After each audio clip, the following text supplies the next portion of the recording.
whether online,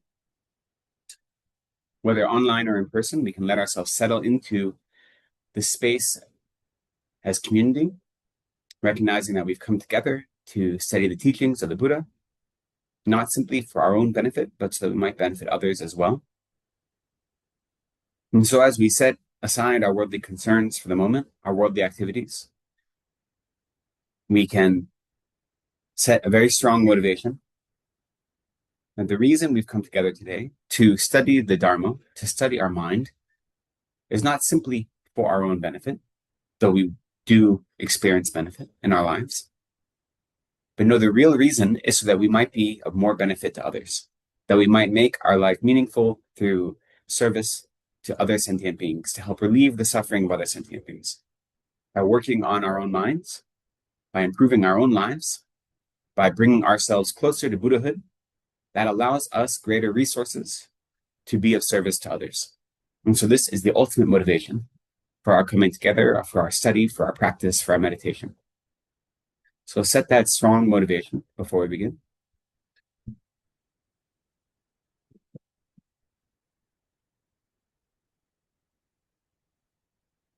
And so let's begin with just a few preliminary prayers.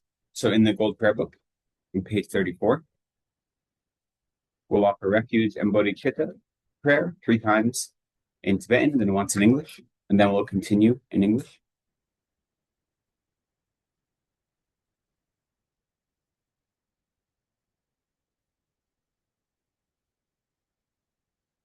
Sangye Chiran Soki Chonam La Jancho Pardo Dagni Kapsu Chi Dagi Jinsogi Pesonam Gi Drola Penche Sangye Dro Par Shok Sangye Chiran Soki Chonam La Jancho Pardo Dagni Kapsu Chi Dagi Jinsogi Pesonam Gi Drola Penche Sangye Dro Par Shok Sangye Chiran Soki Chonam La Danto Bardo Dagni Kyapsu Chi Dagi Jinsogi Pesonam Gi Jola Penche Sangye Jupar Shok. I go for refuge until I'm enlightened to the Buddha, the Dharma, and the Supreme Assembly.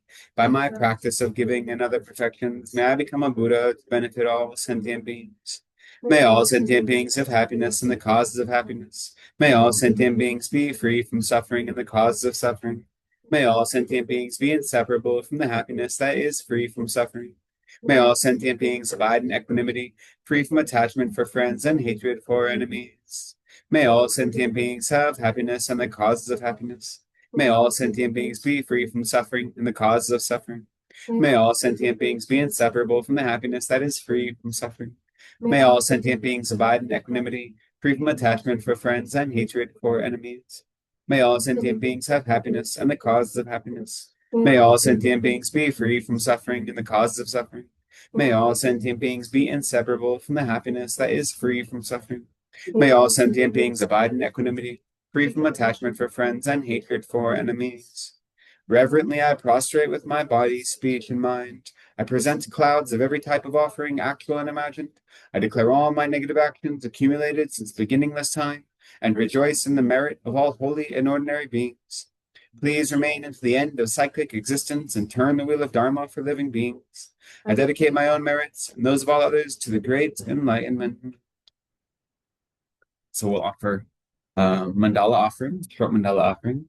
So a mandala offering, we visualize the entire universe as a completely pure Buddha field, free of all stain, free of all fault, filled with all glorious, wonderful things. And we offer it to the Buddha and to all the Buddhas. And then we offer this pure land to all sentient beings, that they might experience the joys of such a world. We make a mandala offering at the beginning of teachings. 1, to request teachings from a teacher, and 2, to request the blessings of all the Buddhas and Bodhisattvas as we go about our Dharma practice and our Dharma journey. So even in your everyday practice, you make mandala offerings, even if you're not receiving a teaching, to request the blessings of all the Buddhas and Bodhisattvas who are always present, always offering us their blessings. We just have to be able to receive them. So we'll offer this once in Tibetan and then once in English.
This ground, anointed with perfume, strewn with flowers, adorned with Mount Meru, four continents, the sun and the moon. I imagine this as a Buddha field and offer it. May all living beings enjoy this pure land. Idam Guru Radha Mandala Kamnyayatayami. And let's offer praise to Shakyamuni Buddha, which is on page 73 of this golden book.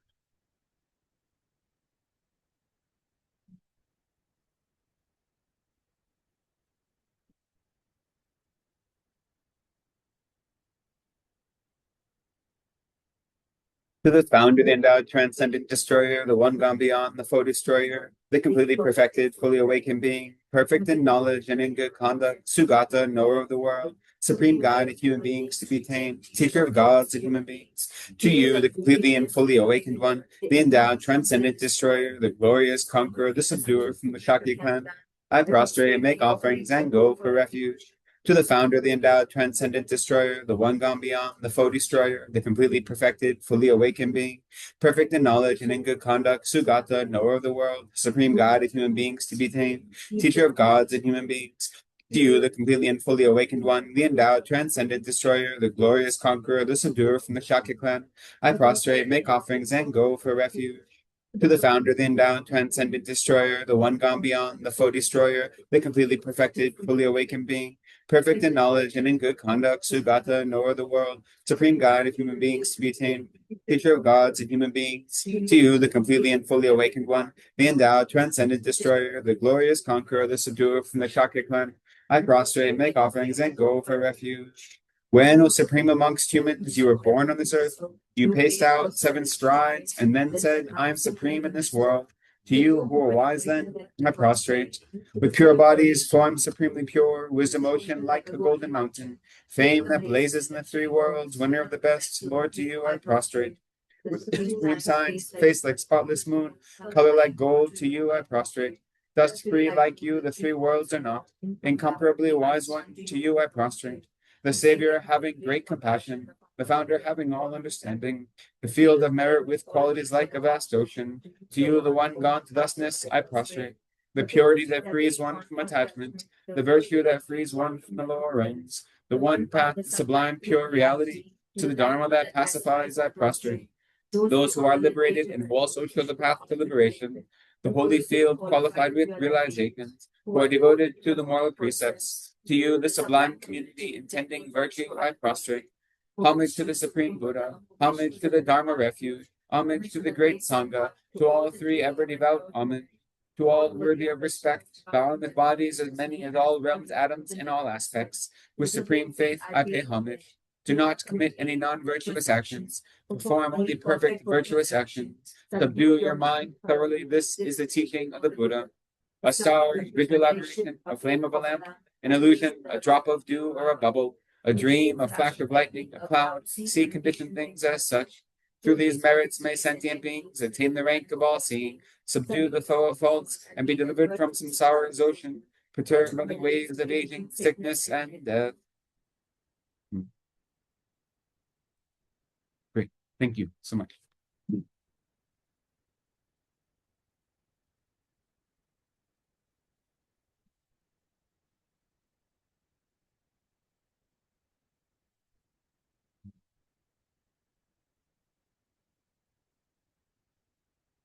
So we are going to be continuing our exploration of the Guide to Bodhisattva's Way of Life today. But as we do that, there are some texts and teachings that just give us information, right? They explain things as they are to help us have insight. And there are some texts that model what it's like to be in the world. So this text by Shantideva, 8th century master, does both. Especially in the last chapter, it teaches us wisdom, understanding reality, the insight. But the main part of this text, the heart of this text, is to teach us how to live our lives like bodhisattvas, right? How to live our lives in such a way to make our lives the most meaningful. And I think it's useful to ask ourselves, what does it look like to live the life of a bodhisattva in the 21st century? Do the obstacles that we face in our lives, are they different than the obstacles that the direct disciples of the Buddha had to face? Or are they different than the obstacles that were faced in the 8th century when this text was composed? A lot of time you read some of these texts, and every once in a while you get these strange verses that you say, okay, that doesn't seem to apply to anything in my life, right? So is it true that we can live our life following these ideals, but facing the modern difficulties that we face? And are those modern difficulties all that different than what was being faced 1,000 years ago? Right? And I'll say from my experience, I don't think the difficulties are different. I think they're different in scope sometimes, and the way we experience them is different, right? Access to the internet and so forth has multiplied our ability to be misled very easily, and also to be distracted very easily. Like distractions are more abundant than ever. But it's not like, people weren't distracted 1,000 years ago. They were having the same problems, just in different scope, different scale.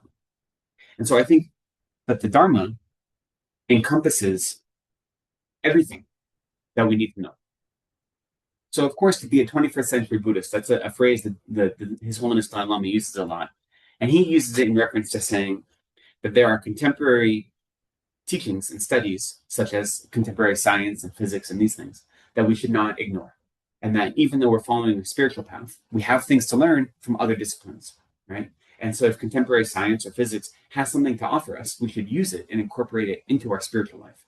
That our spiritual life doesn't have to be set apart from everything else that we're learning. And there are so many advances in the other fields that exist. We should learn how to take those advances, whether they be in the arts or in the sciences or in the humanities, any of these things, and learn how they can be part of our spiritual journey. So to be a 21st century Buddhist is to synthesize all of the different things that are available to us to make them meaningful in our life, right?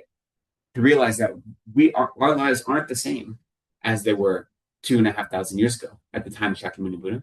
So the same teachings apply to us, but we have to learn how to make them useful in our lives.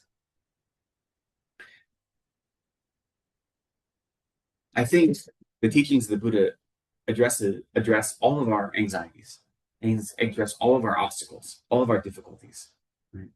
We just have to learn how to meet them and meet the Dharma in a way that's meaningful. When I was in grad school, I took a class on, so my graduate degree, right, I have a master's of divinity. And one of my classes was on Buddhism and psychotherapy. And some of the books we read were by contemporary psychotherapists who either practiced Buddhism or studied Buddhism and tried to incorporate Buddhist ideals into psychotherapy.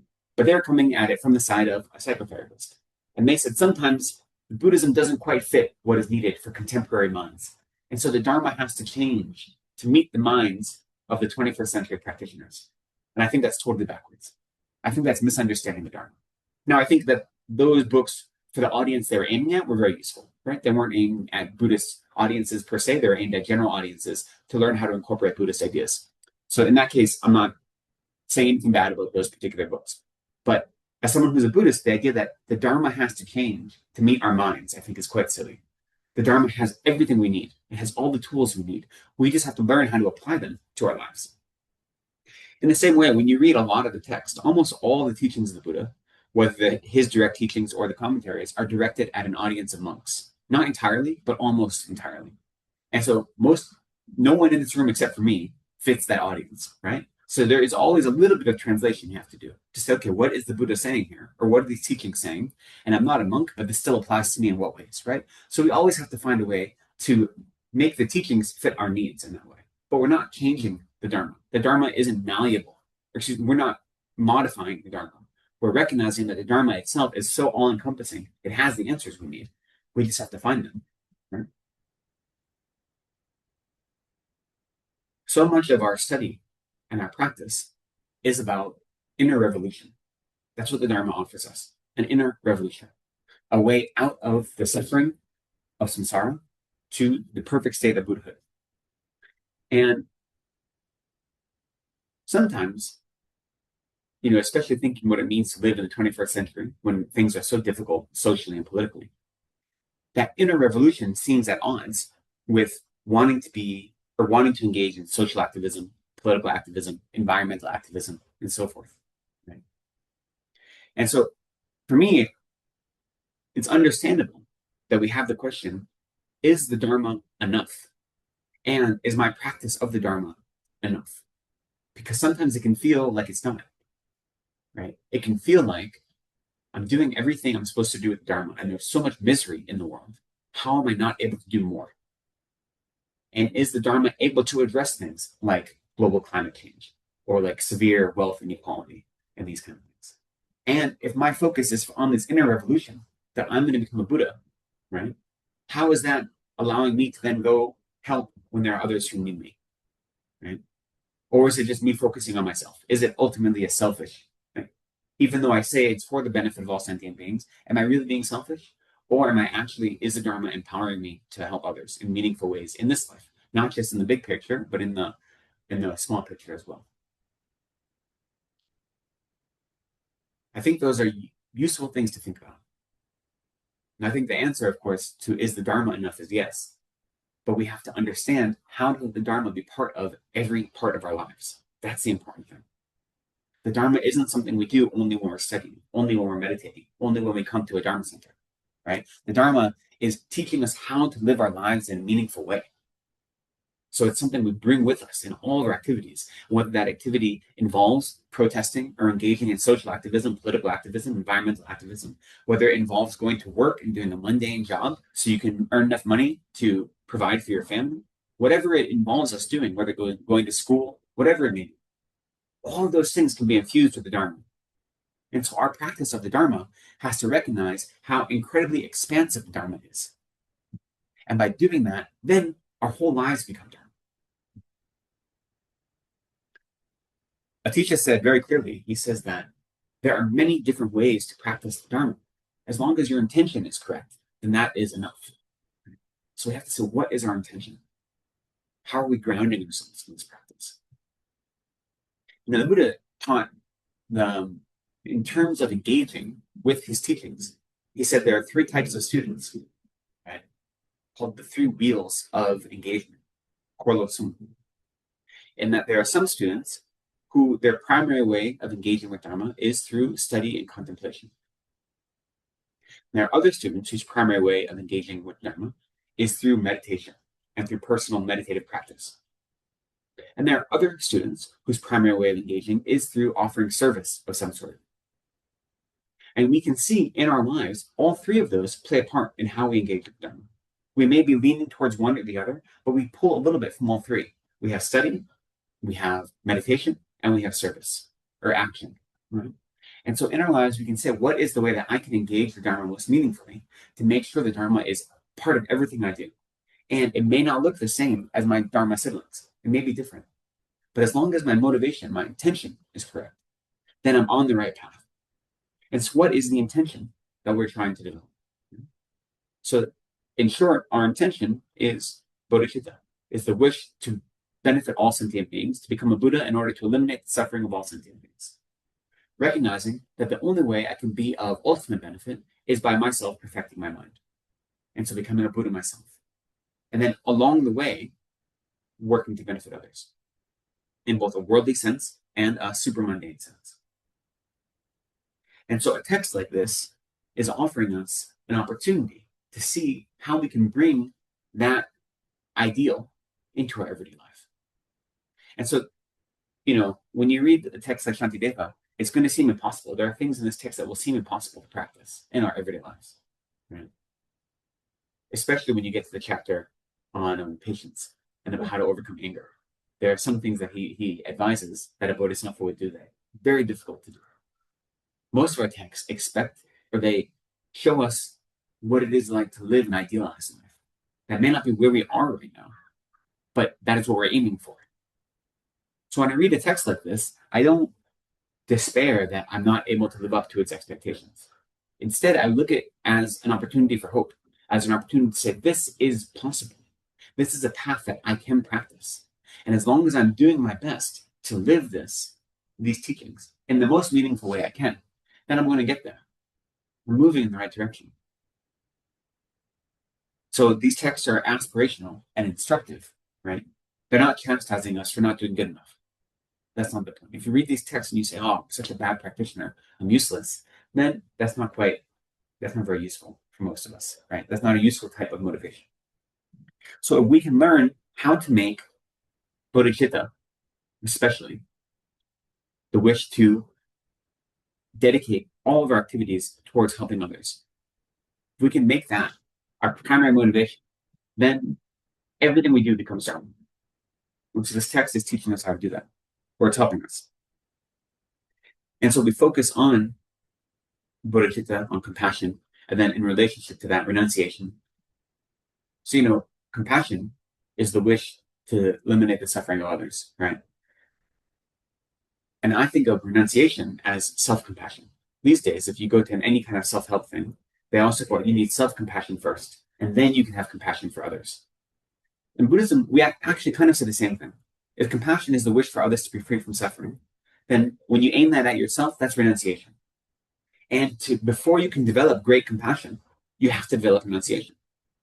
You have to develop the wish to be free from suffering. So we actually kind of agree. Our definition of compassion is a little bit different. And our definition of self-compassion may be different than what you might see in other kind of self-help spaces, right? But we agree. You need to develop the wish for yourself to be free from suffering in order to then fully embody that wish for others. So compassion, renunciation. These lead to bodhicitta, the wish to become a Buddha, to actually engage in activities that will free others from suffering. And so this text offers us, in the beginning, chapter 1, is like an introduction to bodhicitta. Right? It tells us a little bit about what bodhicitta is. It inspires us to reach toward bodhicitta. And now I know that in the last, I think we've had 3 classes so far. We finished chapter 1. Venerable Kaldan finished chapter 1 in the last class. So we'll be starting chapter 2 today. So if the first chapter discusses bodhicitta, an introduction to it, then the next chapter, what it's helping us do is preparing ourselves to actually adopt a mind of bodhicitta. And so the way it's doing that is by reminding us of especially the 7-limb prayer. So a breakdown of the text, right? So we often talk about, when we talk about bodhisattvas, we talk about the 6 paramitas, right? What are the six perfected activities of bodhisattva? So generosity, morality, patience, diligence or joyful effort, concentration, and wisdom are generally discussed, right? As the 6 perfected activities of bodhisattva. This text teaches those, but it doesn't teach them it doesn't teach only those. So the first 3 chapters of this text, generally, the first chapter is an introduction to bodhicitta. The second and the third chapters, which technically are called the chapter of confession and the chapter of accepting the awakening mind, those are how to actualize bodhicitta, and it teaches the 7-limb prayer in the course of those 2 chapters. And then in chapter 4 and 5, those are the chapters of morality. Chapter 6 is about patience. 7 is on effort. 8 is on concentration. And chapter 9 is on wisdom. And then lastly, the last chapter is a dedication. So the generosity of the perfection of generosity is not explicitly taught, but that is implicit in the first chapter and in the last chapter, is how we're taught. So in that way, the text gives us an overview of the entire life and activities of Bodhisattva. So we've already had this introduction to bodhicitta. And now, in chapter 2 and chapter 3, we're preparing ourselves to actually realize bodhicitta, to actualize it in our life. And the way we do that is through the 7-limb prayer. And so we offered a very brief 7-limb prayer in our preliminary prayers today, right? So what are the 7 limbs of a 7-limb prayer? Anyone? Prostration, offering, confession, rejoicing, rejoicing, requesting to teach, requesting, beseeching, and then dedication. And what's the difference between requesting and beseeching? What does it mean? Requesting and beseeching. What do those mean? One of them is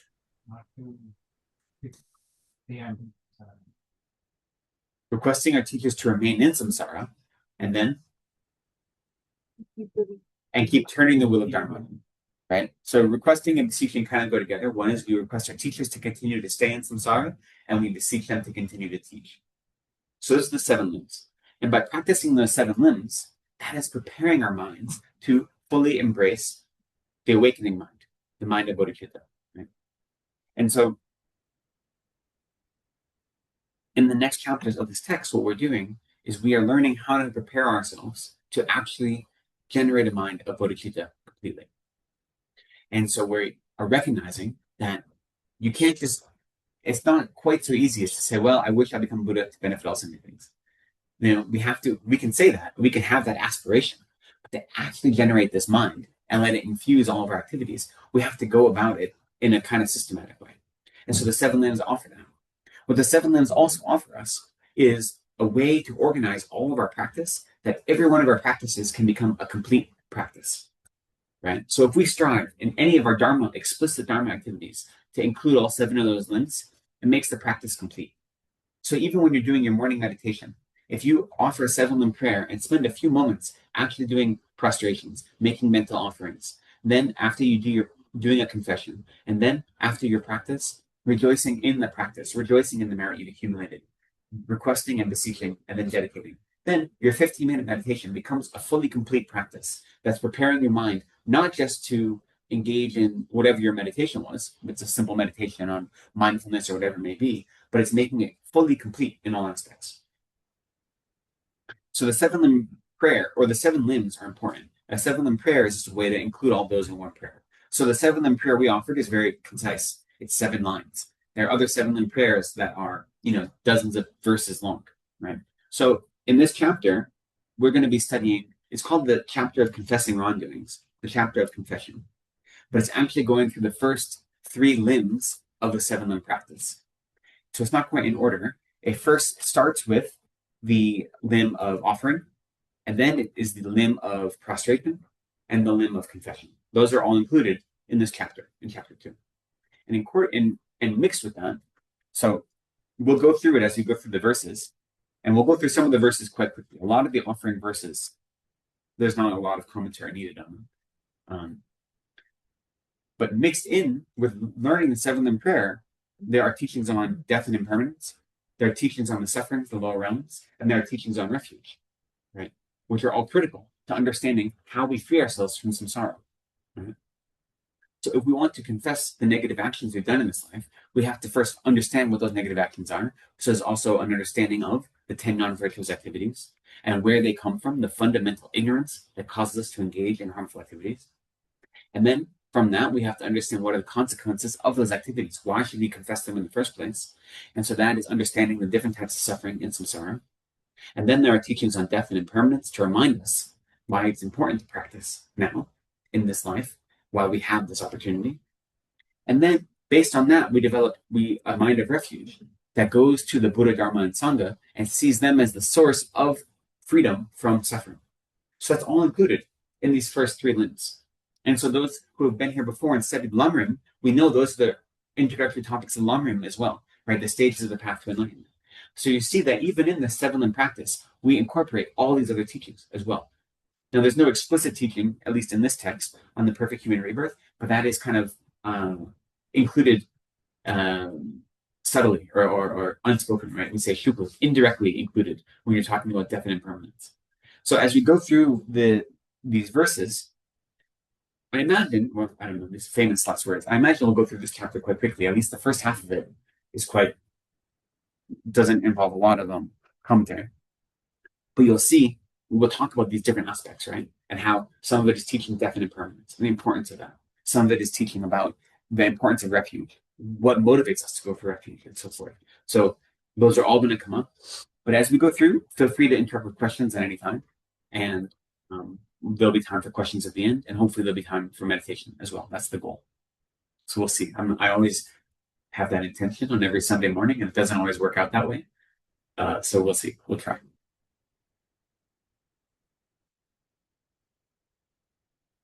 It's important, starting off.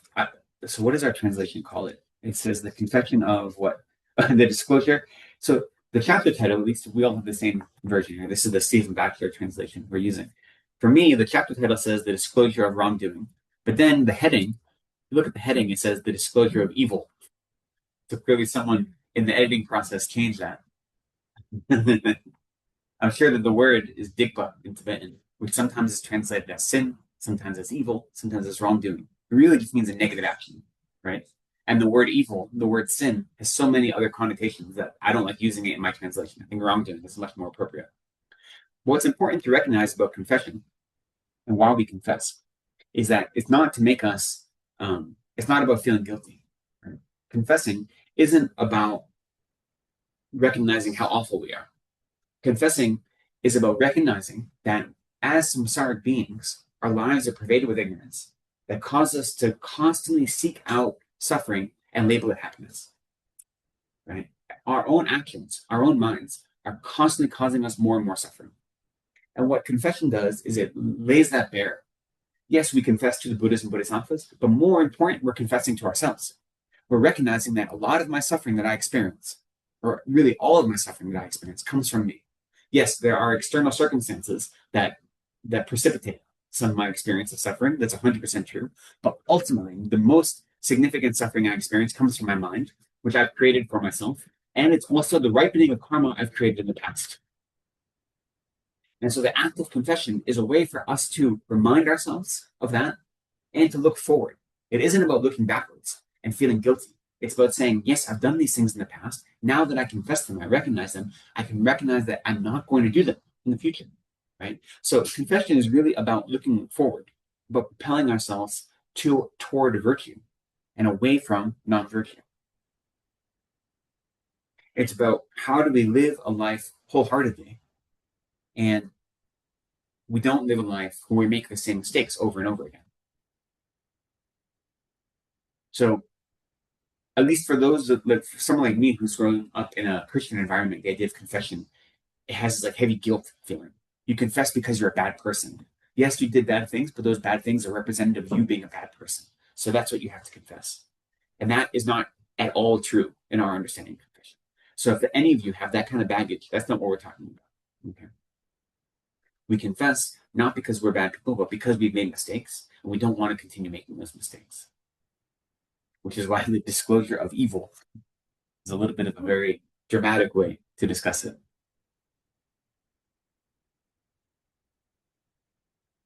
So even if we look at the first verse in this chapter, in order to seize that precious mind, I offer now to the Tathagatas, the sacred Dharma, the stainless tool, and the disciples of Buddha, the oceans of excellence. So we're not confessing yet, even though that's a chapter, we're beginning with making offerings, right?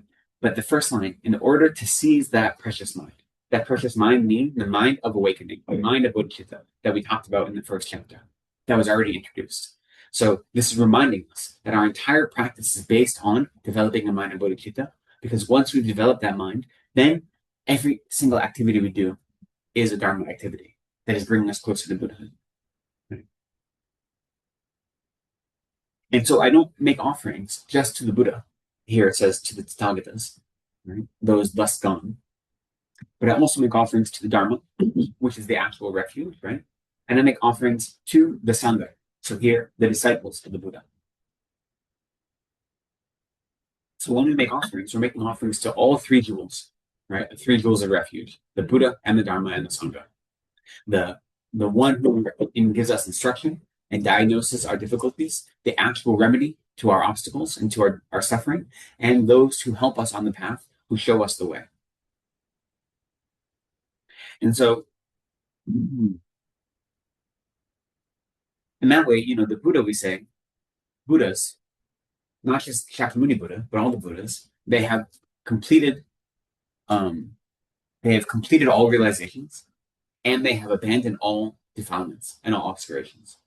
In Tibetan, the word for Buddha, so the word Buddha, right, it just means awakened one, right? It comes from the verbal root Bud. But in Tibetan, we say Sangye. So Sangye, Sang means to purify or get rid of. So we purified all obscurations, and Ge means to increase. So they have completely increased and magnified all good qualities. That's what it means to be a Buddha, right? So it has these two aspects. One of realization that you achieve, and one of getting rid of all those things that cause defilement or obscuration. So that's what we mean by a Buddha. When we make offerings to a Buddha, is to the complete perfected realization of the nature of reality that has abandoned all stains of samsara. When we make offerings to the Dharma is the true path. The Dharma is the true cessation. So the true path, meaning the actual realization of the nature of reality and how to go about incorporating that into our lives. And the true cessation means the cessation of all obstacles that get in the way of Buddha. Ultimately, the obstacle of self-grasping. That's the main one, ignorance, right? And then the Sangha are those beings who have realized the nature of reality, and they embody the life of a Bodhisattva and the life of Bodhicitta. So they are our examples on the path.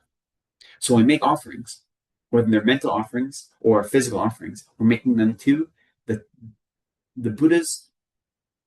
We'll talk about refuge a little bit later, but to not just the Buddha, but all three jewels in that way. And we talk about offerings. Offerings are both real and imagined. That's important.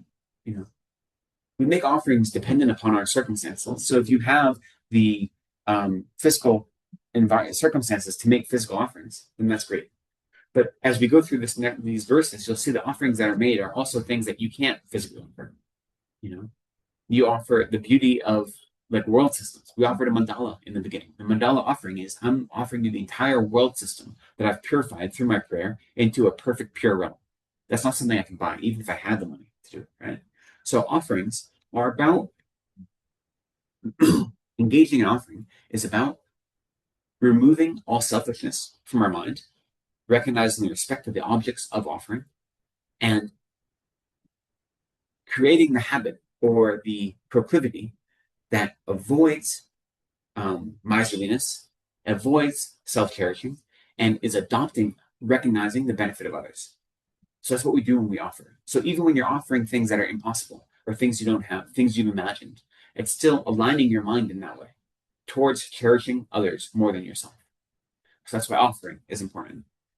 So let's go through the next few verses, and if anything is doubtful, you can of course interrupt me, but we'll go through some of these verses quite quickly because I don't know how much commentary is needed. Let's see. So in order to seize that precious mind, I offer now to the Tathagatas, to the sacred Dharma, the stainless jewel, and to the disciples of the Buddha, the oceans of excellence, whatever flowers and fruits there are, and whatever kinds of medicine, whatever jewels exist in this world, whatever clean, refreshing waters. Likewise, gem-encrusted mountains, forest groves, quiet and joyful places, heavenly trees bedecked with flowers, trees with fruit-laden branches, fragrances of the celestial realms, incense, wishing trees and jewel trees, uncultivated harvests, and all ornaments that are worthy of being offered. Right? We offer all of the most beautiful things we can think of, the things that fill your mind with peace and create all the opportunities for joy in your life. Traditionally, when we think about offering, we offer things that please the five senses. That's the main type of offering we have. We just think of physical offerings. So things that are delighting to the five senses. But then also we offer, in our offering, we offer practice as well, right? But so here, these types of offerings are not just offering things that are pleasant to the senses, but offering environments that will bring about joy, So when I offer you something like I offer you forest groves, quiet and joyful places, I'm offering you the opportunity to be in a space where you can fully engage in spiritual practice, right? And so maybe you're the kind of person who loves living in a city. In that case, I offer you busy cities, right? I offer you market towns because you're offering what is joyful to you, right? Now, I don't know many people that would rather be in downtown Bangalore than out in the middle of the country, but some people might be, right? So the point of offering isn't that one thing is better than another. It's offering a place of peace and joy, offering all good qualities that you can, all things that are worthy of being offered. Lakes and pools adorned with lotuses, the beautiful cry of wild geese, everything unowned within the limitless sphere of space. Creating these things in my mind, I offer them to the supreme beings, the Buddha as well as their children. O compassionate ones, think kindly of me and accept these offerings of mine. So here it's saying, I offer these things. The way I go about making these offerings is by imagining them. So I'm not just saying these words, may you have these nice things. You actually bring to mind all of these wonderful gifts that you can offer, right? So you're doing a mental practice as part of your offering. In short, right, what we're offering is everything that is beautiful and beneficial. And whatever that means to us is what we're offering.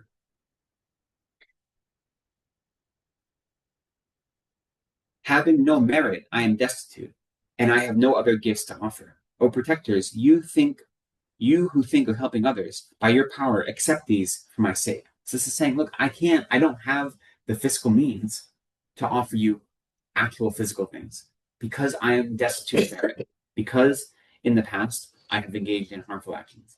So now I don't have the means to offer you the world in this way. So I offer you an imagined version instead. So even in this verse, it's showing not only how we make offerings through our imagination, but also recognizing the reason we do it this way is because I haven't accumulated the merit to allow me the resources to do it in another way. Eternally, I shall offer all my bodies to the conquerors and their children. Please accept me, you supreme heroes. Respectfully, shall I be your subject. So here, what it means to offer our bodies to the Buddhas is not to actually offer our bodies, but it means to offer our service, to offer our practice. When we offer our bodies to the Buddhas, now, of course, there are stories of bodhisattvas who literally offer their bodies to feed hungry animals and so forth. And hypothetically, that is possible if you have a certain level of realization. Okay? But here, what is calling upon all of us to offer our bodies to the Triple Gem, what it means is I'm offering you my service, my practice. Right? I am pledging myself to the Dharma. That's what it means to offer my body in this way. I'm pledging myself that I will do my best to live the Dharma in every one of my lives, in every one of my activities, right? Make everything I do with the intent to benefit others as best I can, given my resources and given my understanding. This is what it means to pledge your body. Now, the next few verses discuss what are called the 12 commonplace offerings. And again, these don't need a lot of commentary, but it's worth noting the list. I know people like lists. The 12 commonplace offerings. First is the offering of ablution, so a bath, a sacred bath. The offering of garments, the offering of ornaments, the offering of ointments, medicated and scented ointments, the offering of flowers, of incense, food, lights, then the offering of inestimable mansions or palaces, the offering of parasols, the offering of music, and then the offering of anything else that is blessed and is able to be converted into an offering. So it's like the catch-all, right? So I just mentioned those because the next verses are going to discuss those. And then once we get through the offerings, we'll get to maybe something that requires a little more commentary. By being completely under your care, I shall benefit all with no fears of conditioned existence.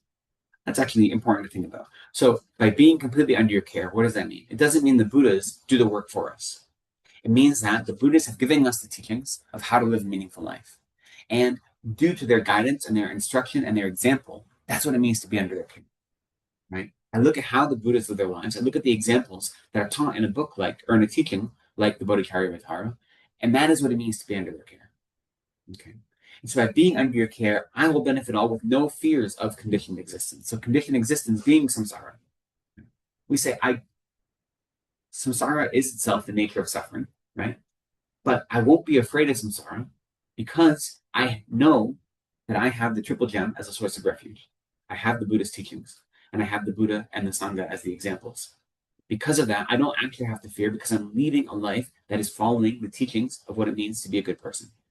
I'm leading a life that leads me towards Buddhahood, and it does that by being of service to others. So I don't need to fear. I don't need to have fear of samsara because I know that the path I'm on will lead me out of samsara. I will perfectly transcend my previous transgressions and in the future commit no more. So this is recognizing that I haven't always engaged in virtue. I've engaged in non-virtue, but I won't continue to do so. And now here we have the 12 common offerings. To very sweetly scented bathing chambers with brilliantly sparkling crystal floors and exquisite pillars ablaze with gems, with canopies above aglow with pearls, I beseech the Tathagatas and their children to come and bathe their bodies. From many jeweled vases filled with water scented and enticing, to the accompaniment of music and song. Let me dry their bodies with incomparable cloths, clean and well anointed with scent, and then may I present these holy beings with fragrant garments of suitable colors. I adorn with manifold ornaments and various raiments, fine and smooth, the Aryas, Samantabhadra, Manjagosha, Avalokiteshvara, and the others. So here it's referencing the 8 close, what are called the 8 close bodhisattvas, or the 8 close sons of the conqueror. So traditionally, there are 8 bodhisattvas listed as having received direct instruction from Shakyamuni Buddha. That's why they're called the 8 close sons. And so in many different texts, you see the 8 of them being referenced. They come up again in later verses, but the 8 are, so here we mention Samantabhadra, Manjagosha, which is also another name for Manjushri, the Buddha of wisdom, and Avalokiteshvara. And then in addition to those 3, there are, there's Maitreya, there is Vajrapani, there is Akashagarbha, there's Chitigarbha, and there is the Sarvanirvana of Vishkambin. Much easier in Tibetan. In Tibetan, it's this Namparjipsa, the destroyer of all, the clarifier of all obstacles. So those 8 are called the 8 close sons of the Buddha, or of the conqueror. And so quite often you'll just see one of them referenced, and they'll say, and so on. So that's what it's saying here. It's referencing them. I adorn with manifold ornaments and various raiments, fine and smooth, the Aryas, Samantabhadra, Manjagosha, Avalokiteshvara, and all the others. Just like polishing pure, refined gold, I anoint the Buddha's forms, which blaze with light, with the choicest perfumes, whose fragrance permeates 1,000 million worlds. And to the highest objects of giving, I offer beautiful, well-arranged garlands, as well as enchanting, sweet-smelling flowers, such as lilies, jasmine, and lotus blooms. I also send forth clouds of incense, whose sweet aroma steals away the mind, as well as celestial delicacies, including a variety of foods and drink. I offer them jeweled lamps arranged on golden lotus buds. Upon land, sprinkle with scented water. I scatter delicate flower petals. To those who have the nature of compassion, I offer palaces resounding with melodious hymns, exquisitely illuminated by hanging pearls and gems that adorn the infinities of space. Eternally shall I offer to all the Buddhas jeweled umbrellas with golden handles and exquisite ornaments embellished to the rims, standing erect, their shapes beautiful to behold. In addition, may a mass of offerings, resounding with sweet and pleasing music, like clouds that appease the misery of all, each remaining for as long as necessary, and may a continuous rain of flowers and precious gems descend upon the reliquaries and the statues, and upon all the jewels of the Dharma. In the same way as Manjagosha and the others have made offerings to all the conquerors, similarly do I bestow the gifts upon the Tathagatas, the protectors, their children, and all. So here, right, we talk about all of these luxurious offerings that we're making. The offerings aren't for the benefit of the Buddhas, right? Whether you're making them imagined offerings or actual offerings, it's not for the benefit of the recipient that you make those offerings. It's your own benefit. So the reason you offer all of these wonderful things to the Buddhas is because you're creating the conditions for yourself to embody what it means to be a Buddha, right? So all of these things you would want offered to you is what you offer to others. The Buddhas don't care if you have the finest cloths. The Buddhas don't need silk. They don't need the finest perfumes, right? The Buddha's compassion and their work to benefit others is totally unbiased. It doesn't matter, right? But we still offer the best we can as a sign of respect, but also to create the conditions for us to achieve the beautiful bodies of a Buddha. Buddhas don't need ornaments, right? They don't need adornments. We say the supreme emanation body is endowed with the 32 marks of a great being and the 80 minor signs of a great being. The 12 marks and signs are often called, right? So they don't need more ornaments. Their body itself is an ornament. But by making these offerings, we are creating the conditions that we will develop the 32 marks and the 80 minor signs, which is to say that we will realize the body of the Buddha in our own lives. So whenever you make offerings, whether it be to a teacher or to the Buddhas, remember that you should make the offerings the best you are able to, both visualized, imagined, and actual offerings, but they aren't for the benefit of the person receiving them or the object receiving them. Right? You're making offerings to improve your mind so that you might be able to serve others. Now, when you're making offerings to others, right, not to the Buddhas, but you're making offerings on behalf of the Buddhas, if you're making offerings, let's say, to a food bank or to people that are impoverished, then obviously you're offering real world benefit as well. And that's important. But the real benefit is the mind that wants to give without any sort of expectation and response. Yesterday in our discussion of mind training, there was a quote from a teacher where he said, it's very rare in the world for there to be a conqueror or an emperor who is willing to give away his entire kingdom. Even rarer than that is someone who's willing to give away his wife and his spouse and his children. And even rarer than that is someone that is willing to give away their own life. And even rarer than that is someone willing to give anything without a mind of expecting something in response or in return. That's how difficult it is to actually give with a mind that doesn't want anything in return. It's very, very difficult to do. But if you expect anything in return, then you're not making an offering. It's not a mind of generosity, or at least not pure. Probably most of us, at least for me, it's mixed. Like I do my best to not want anything in return, but there's probably some little mind there. So it doesn't obviate it. It doesn't mean it's worthless, but to actually be a pure act of generosity, we can't want anything in return, which is really difficult. Right? I've seen great examples of when you have like a High Lama come and visit, they often will have a receiving line where many people make offerings to them, one after the other, right? Because, there are hundreds of people, so they just kind of line up.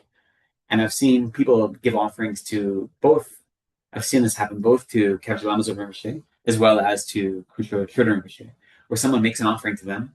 And I've seen it once be an offering of like really beautiful chocolate, and once an offering of a piece of artwork that was commissioned just for them. They had like verses, like some verses done in calligraphy, and they offered them to the teachers, and then the teachers offered those things to the next people in line because they don't have need for these things, right? The teachers themselves don't have any need for all the things that are offered, right? And in one case, I don't think the person knew that his gift had been re-gifted in that way. But the first one, the person who had offered like chocolate, this really expensive, nice chocolate, and then it was offered to the student. They're like, I offered that to the teacher. I didn't want to offer it to anyone. And so, well, clearly you didn't offer it because you're still attached to it. If you had offered it to them, then you've offered it. And what they do with it after you've offered it isn't your concern. So the fact that they've done something that you didn't want them to do shows that you didn't really offer it to them. You were attached to the outcome, not to the act of offering itself, right? I didn't say that.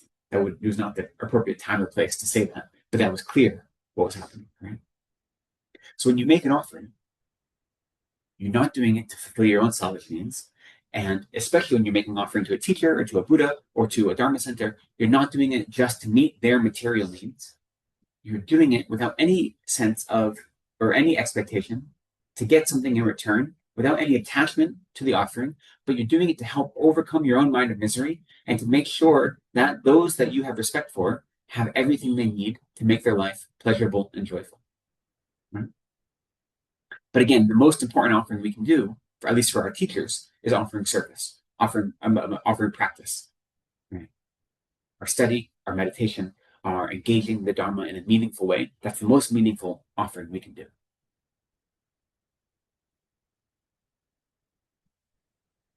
So, sure. like offering I am not sure, like you are offering something to a poor person or needy person. In that case, whether our how we take our motivation, like someone begging something, so we get some money. Mhm.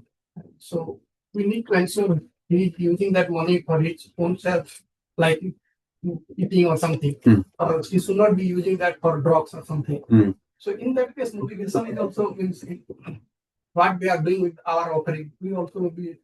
So when you make an offering to someone, so this is difficulty, right? Like you want to, if you are not able to make an offering to, let's say, a beggar, and then be upset if they use that offering in a way you didn't want them to, then it's not an actual pure offering. It's a conditioned offering, right? Which is difficult. And so then you might have to say, well, what is the most skillful way I can make an offering?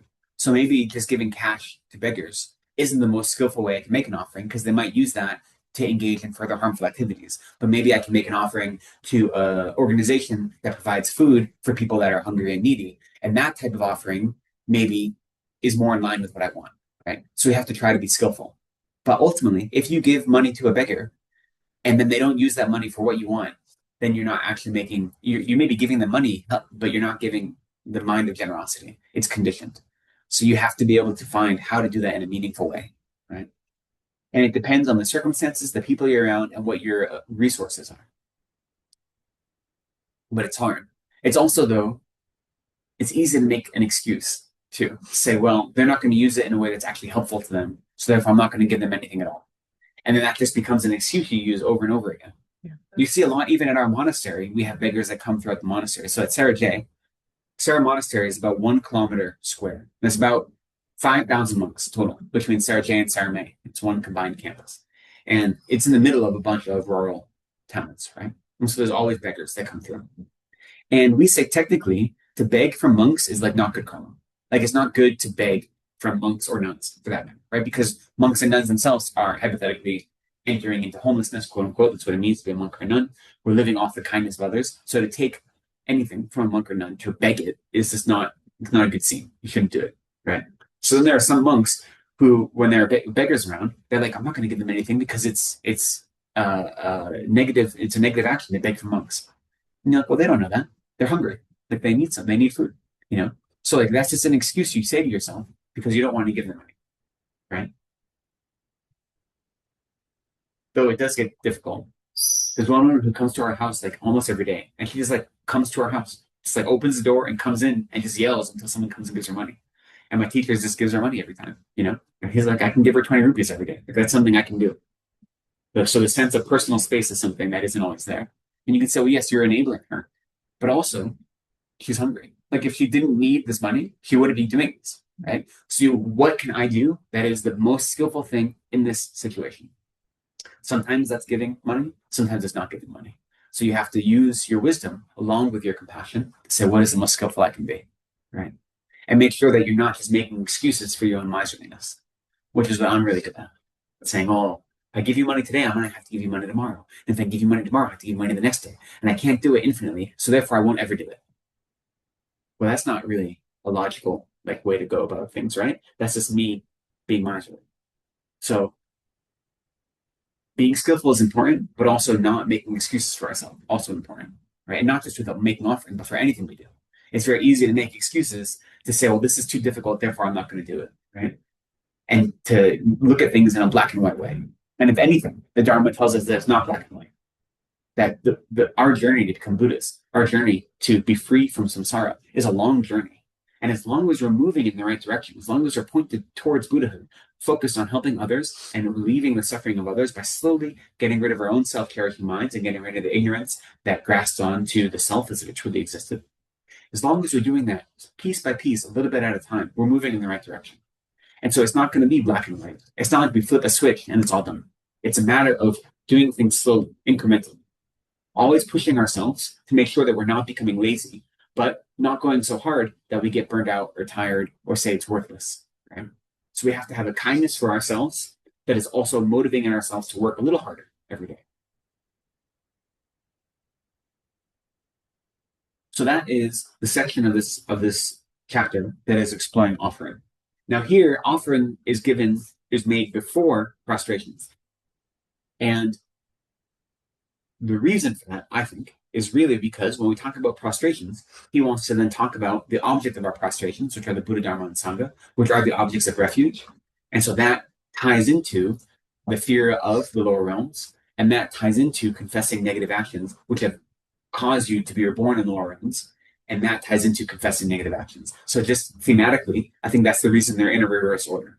Usually, when we engage in a seven-limb practice, we do prostrations first. That's what's most common. But here in this text, it's taught in the reverse order, I think just for the ease of teaching, right? That offering comes before prostrations. Yeah. Because they're Well, refuge, yeah, but just if you're just looking at the seven limbs, usually prostrations comes before offerings.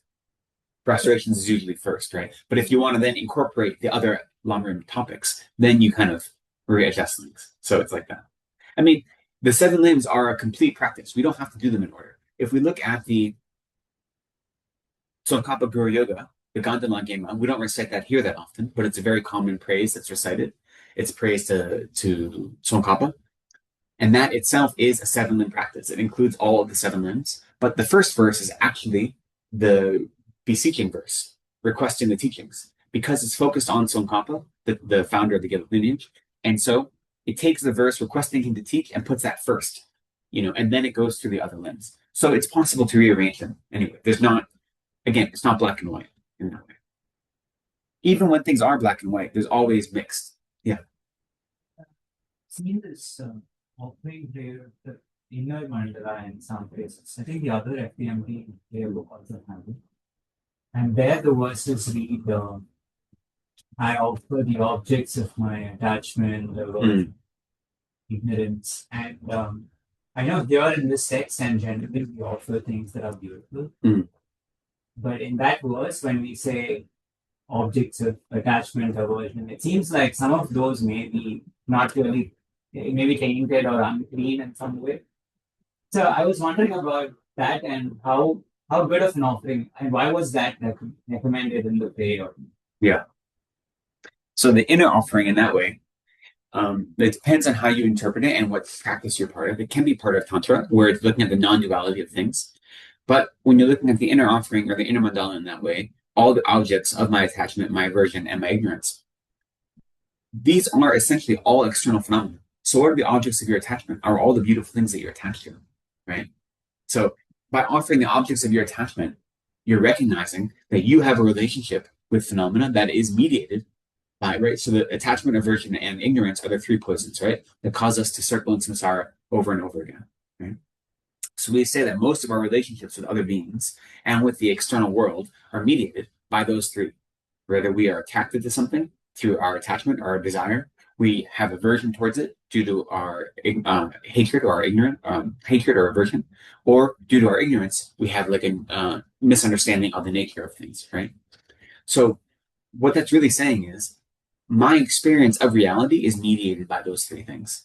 So how I engage with all the world, they all exist as objects of those three things for me. So when I offer all those objects to the Buddhas, it's saying that I'm recognizing that my mind itself is polluted by these three poisons, and yet the objects of those three poisons themselves aren't necessarily polluted. It's how I relate to them that is. And therefore, I'm making an offering that's complete and encompasses everything, while simultaneously recognizing that I have an unhealthy relationship with those things in that way. But also, when you get into Tantra, there's discussion of the non-dualistic mind and how the way we perceive things and the way they actually exist is not the same. Not just Tantra, that also is in Sutra as well, but when you talk about inner offerings and secret offerings, that comes to that as well. So I know we offer the Guru Puja sometimes here at the center, and that's an extensive section of offerings, right? We go through all of the external offerings, but then there's also a secret offering, the offering of practice, the thusness offering. So there's more types of offerings you can get to when you're doing more complicated meditative practices as well. In the ninth verse, with respect to this psychotherapy we're mentioning, right? Mm-hmm. So what do you mean by this previous transgression? So any negative actions I've done in the past, in this life and in previous lives, which we're going to get to very shortly when we get to confession. Because a previous transgression is saying that any negativities I've done in this life. So what we can talk about it now, that's fine. What are the 10 non-virtuous activities? We said there's 3, in general, most activities are neutral. Even things like ignorance. Self-grasping itself is neutral. Self-grasping itself isn't non-virtuous, right? But then depending on what we do with that self-grasping motivation becomes non-virtuous. There are some activities that are always non-virtuous, and these are called the 10 non-virtuous activities or the 10 non-virtuous karmas. And any engagement with these 10 is always going to have negative results because they are non-virtuous themselves. No, those results may not be in this life. Most likely they won't be in this life, but we're creating negative karma that will have negative results when they ripen.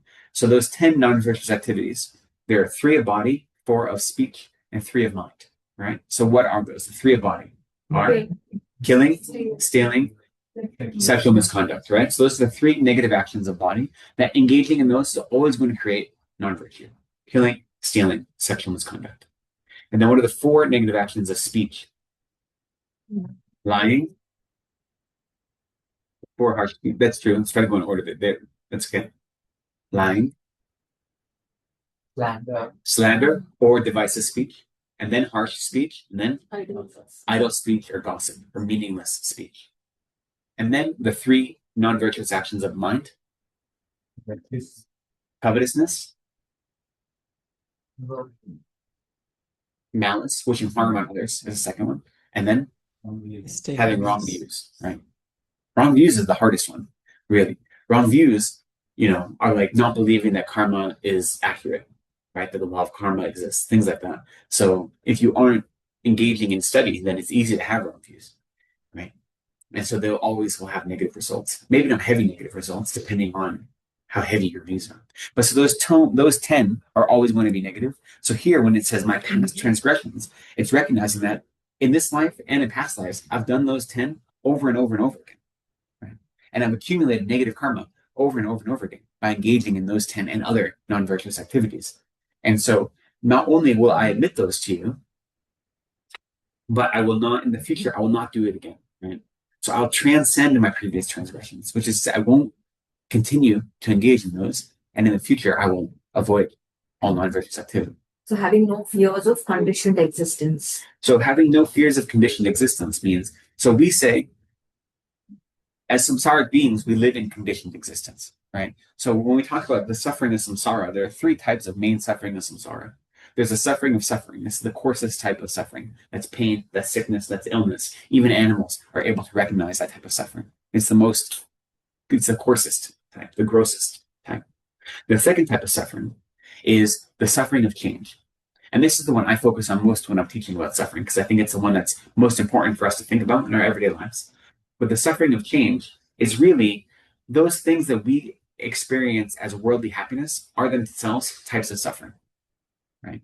And so the example that they give is if you're experiencing the suffering of heat and you jump into a cold lake, that experience of cold, you experience as happiness. But really all you're doing is trading the suffering of heat for the suffering of cold. And in that moment of transformation, you experience it as if it were happiness. And now that's not to say you shouldn't go jump in a lake when you're hot, but it's to say that that coldness, if you stay there, you're not going to experience happiness anymore, right? You'll quickly realize it to be the suffering of cold. So when you look at those types of worldly happiness and grasp onto them as if they were real happiness and not worldly happiness, that's the problem. Right? And I think most of our lives, that's what we're doing. We're looking at worldly happiness, thinking it is actual, real happiness. We grasp onto it as if this is a real source of happiness, and that all we're really doing is grasping onto suffering and saying, no, this suffering is happiness. So that is, I think, the one we need to focus on most in our lives. But the third type of suffering, the most subtle type of suffering, is called the suffering of all-pervasive conditioned existence. And that just basically means, as a samsaric being, a being who's born into samsara, we have the capacity to suffer. And that capacity to suffer is itself a type of suffering. And so here when it says in conditioned existence, it means as a being who has a body that is conditioned to experience suffering, or has the capacity to experience suffering. So we should be afraid of suffering, right? When we get to refuge, if we get to it today, there are 2 primary causes for taking refuge in the Buddha, Dharma, and Sangha. One is fear of the suffering of lower realms, and one is faith in the validity of the Buddha, Dharma, and Sangha. right? So we should have a healthy fear of samsara, but that healthy fear should propel us to act in such a way to lead us out of samsara. So what this verse is saying is, I don't need to have undue fear from samsara because I'm already on the path that will lead me out of it. I've already taken refuge. I already understand the validity of the teachings, right? So it's not saying that we should be happy in samsara, but it's saying that I recognize I'm a samsaric being who's conditioned to suffer. And instead of being afraid of that and doing nothing about it, I've already realized it. And I've realized the reason I'm in samsara is because I've engaged in harmful actions in the past. And so instead of continuing to engage in harmful actions, I'm going to engage in virtuous actions and walk on the path of liberation. Venerable, there is a question in chat. May I read it out? Yeah. There's a question. You were speaking earlier about the objects of attachment and aversion and so on, right? So there was a follow-up question. If you could speak a bit about the relationship between grief and attachment. Grief and attachment. Okay. Thank you. So the relationship between grief and attachment.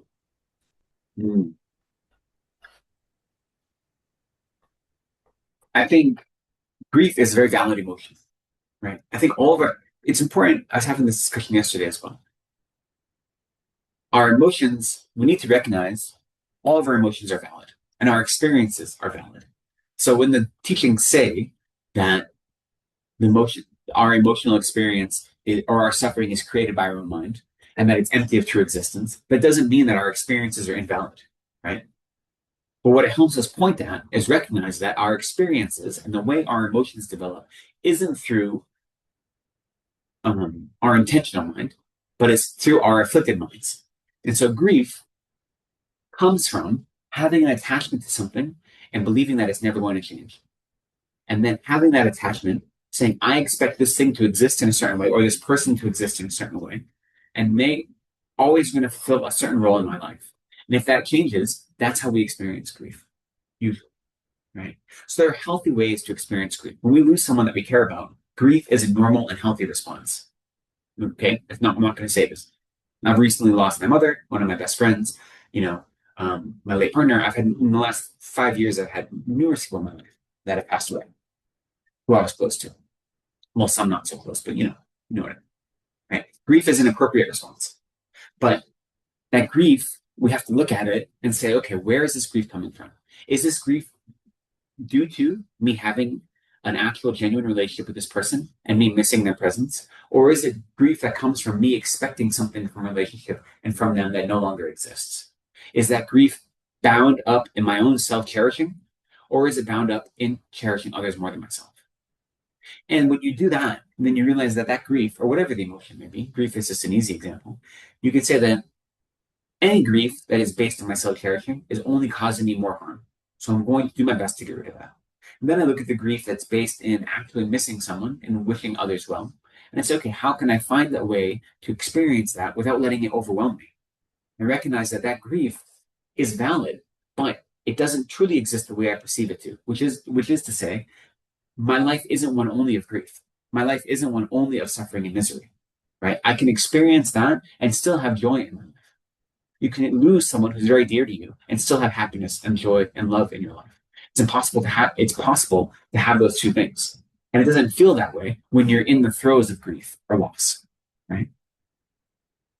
So you have to, part of experiencing grief in a healthy way is doing the work ahead of time. That's the same with all of our emotional reactions. Because when someone's in the middle of grieving, to say, you shouldn't be upset, this is samsara. That's not a helpful way to engage with it, right? That's not useful. So while you are in a place where you're relatively free of external sources of grief or suffering, like that, then you do the work to find a mind that is able to stay balanced, regardless of the wonderful things you receive in life and the obstacles you receive in life. Because you recognize that all of our experiences are the results of karmic actions in our past. What I mean by that is, when I say everything is the result of karma, it means that the way we experience the world is the result of karmas we created, right? So, for instance, if you have two people and then a third person dies, let's say, their mutual friend dies, those two people might have very different responses to their friend dying. And that response, that emotional response, is due to the karma they created in the past, right? At least in part. And so what we can do now is try to understand that. So then when we have these heavy emotions, we can say that I am not these emotions. That's the important thing. With any heavy emotion, I am not my anger. I am not my grief. I am not my joy. I am not any of these emotions. These are minds that are generated in my continuum that I experience. They're valid, or they can be valid, but they aren't me. Okay? And so you can create distance. You can experience grief. You can experience loss. You can hold space for that. And at the same time, say that it does not prevent me from experiencing joy. And it's a hard thing to do, but it's possible, you know. If you look at someone, I've seen His Holiness Dalai Lama many times when he talks about Tibet and the situation for people in Tibet, start crying, right? I've seen him when he talks about people that are just suffering in the world, whether it's Tibetans or other suffering, especially when he talks about compassion. He brings to mind this idea of suffering of others, because compassion is the wish for others to be free from suffering. And just thinking of that causes him to have tears come to his eyes. Because he thinks of the others suffering and he wishes so dearly for them not to suffer that he experiences sadness and grief in that regard. But that does not stop him from engaging in other activities. And that grief doesn't act in such a way to not allow him to feel happiness. So that's the important thing and the difficult thing. You know, my sister works at a university, and she takes care of like the mental and emotional well-being of the students there. And earlier last week, one of their students died by suicide, which is a hard thing, right? And it's like directly what my sister is responsible for. And this is a student that she knew, that was on her radar, that had never expressed ideations of self-harm, but had expressed other difficulties, right? So this person died of suicide. And their parents came up and they held like a ceremony for them. And one of their friends was so angry and they said, "This is your fault." Pointed out my sister explicitly and said, "This is your fault this happened." And then the administration of the university and said, "You failed this person. That's why this happened," right? And now from my sister's side, she's like, "I know I did everything I could. We did everything appropriately." So she's not like personally upset. But to see the student acting out of such anger, right? And such pain, causing only more suffering for himself. That was really hard. So you can see that in her grief, all she did was create more suffering for herself by lashing out at others, the student who was angry. And it was a valid grief. Their friend had died in a way that was avoidable. Yet, instead of sitting with that grief in a healthy way, that grief became anger and it overwhelmed her good common sense. And she lashed out in a way that's only creating more suffering for herself because she's taking that grief and defining herself by that grief. And when you define yourself by that, then you aren't ever able to see a positive horizon, right? All you do is make yourself more miserable. So when we experience negative, strong, heavy emotions like that, we have to look at them and say, these are valid emotions, but these aren't me. These are just a passing emotion in my continuum. I'm going to experience it. I'm going to analyze it. I'm going to say, where does this come from? What's the validity of this? How can I use this to be a better person? How can I take this into my spiritual life and make me better in the long run? Right? That's not ignoring the grief. It's not suppressing it, but it's actually feeling it, acknowledging it, analyzing it, and then living with it. That's the important thing. Right? Now, there are other emotions we want to get rid of, such as anger. Right? Anger, you don't want to live with anger. You want to recognize the invalidity of anger and then try to develop an antidote to it. Something like grief, you don't need to develop an antidote to. You just need to make sure that you are in control of your grief, that it is not in control of you. I hope that helps a little bit. Move on.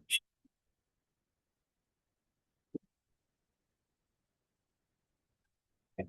So continuing on with the next few verses. The next, very briefly, we'll do the verses of prostration. There's only a few verses of prostration. The first one is homage by means of speech, right? He says in verse 23, "I glorify the oceans of excellence with limitless verses of harmonious praise. May these clouds of gentle eulogy constantly ascend to their presence." So this is to say that we make offerings of speech. So when you're making prostrations, when you are making offerings, when you're making paying homage, you don't only do it through making physical prostrations. You don't only do it through mental prostrations, but through speech as well. And so that is the first homage by means of speech. And then the next 3 verses are homage by means of body, essentially. So with bodies as numerous as all the atoms within the universe, I prostrate to all the Buddhas of the 3 times, the Dharma, and the Supreme Community. Likewise, I prostrate to all the reliquaries, to all the bases of the awakening mind, to all learned abbots and masters, and to all the noble practitioners. I seek refuge in all the Buddhas until I possess the essence of awakening. I seek refuge in the Dharma and in the assembly of Bodhisattvas. So here, the first one, with bodies as numerous as all the atoms within the universe. When we make prostrations, when we pay homage, we're encouraged to do so visualizing our body as being enormous. Right? The idea is that the more ground we cover with our body when we make prostrations, the more merit we accumulate. Now, I often talk about the merit calculus. I don't really know how merit calculus goes. There's lots of little things in the teachings that say, if you do it this way, it's 10 times the merit. If you do it this way, it's 100 times the merit. I don't know about that. But I know here, what we say when we make prostrations is that we want to, what's the reason for making prostrations? Is developing a mind of humility and offering a mind of respect, right? Recognizing that the Buddha, the Dharma, and the Sangha are worthy objects of respect because they're able to disclose to you the teachings of the Dharma, to disclose to you the way to be free from suffering, and to assist you in your freedom from suffering, right? So they're worthy objects of respect, worthy objects of veneration.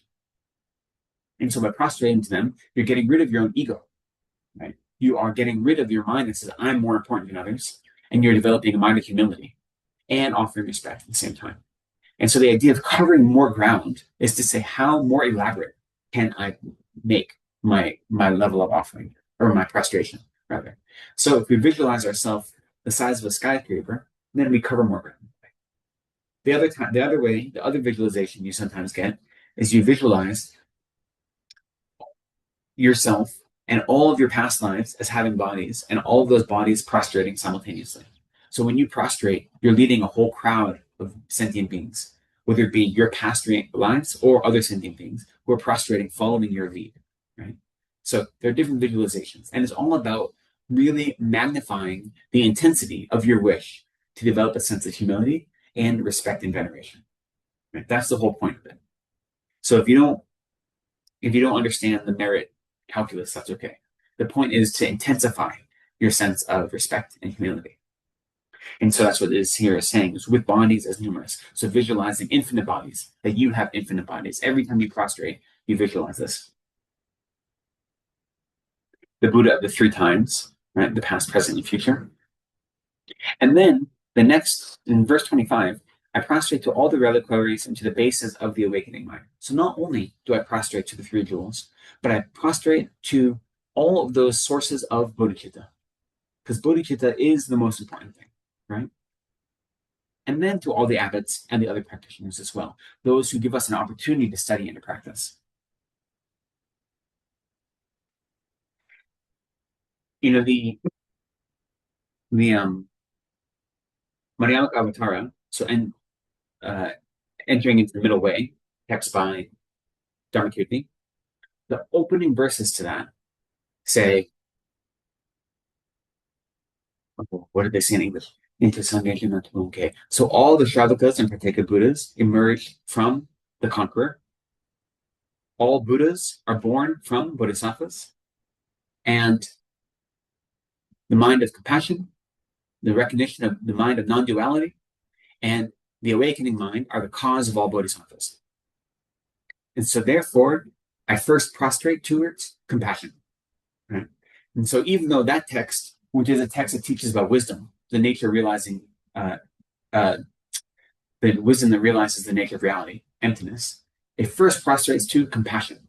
And it says, compassion itself is the primary cause from which you then develop bodhicitta, which then allows you to become a bodhisattva, which then allows you to become a Buddha, which then allows you to give teachings, which serves as the cause for others to engage in Dharma, such as the Shravakas and the Prateka Buddhas, these Hinayana practitioners, right? They all start with compassion.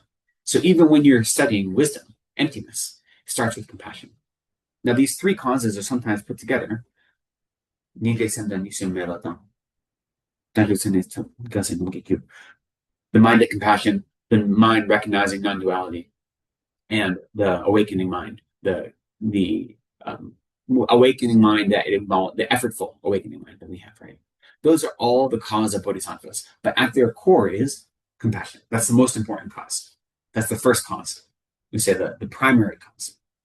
And so here, right, when you're prostrating to all the bases of the awakening mind, it's recognizing the power of compassion to be the primary central factor in making your life meaningful.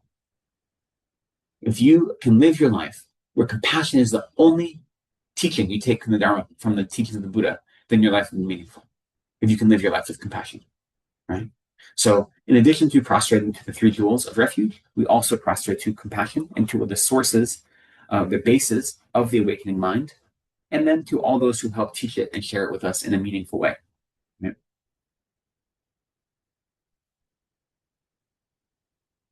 The reason it's important that we, in this verse, that he makes reference to all the abbots and masters and the noble practitioners is because the lineage of teachings come through the humans who teach this to us, right? In the Lamrim, Tsongkhapa says very clearly that your guru who gives you teachings on the Dharma is kinder to you than Shakyamuni Buddha, because your guru is actually teaching you here in this life. And Shakyamuni Buddha, who made these teachings visible and available to the world, he isn't here teaching you in this life where your guru is.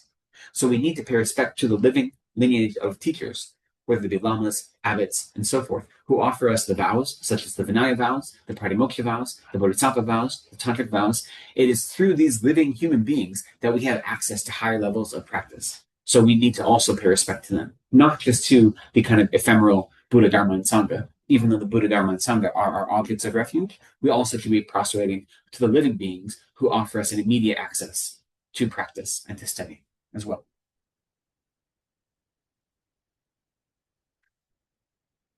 Okay. So then our next section here gets into refuge, right? So let's read the next few verses and then we'll talk a little bit about refuge. As I was preparing for today's class, I realized all the topics in this verse, in this section. We've had like a 5-week class on refuge. We've had like a 5-week class on karma and its results and all these things. So this really we could spend the next like 6 months just studying this chapter, which I figured we didn't want to do. So I'm going through it a little bit quickly, but feel free to always ask questions and interrupt me. Okay. But these topics are important, but we've already, I don't want to spend the next 6 weeks just talking about refuge. I want to give us a chance to have a little bit of everything, right?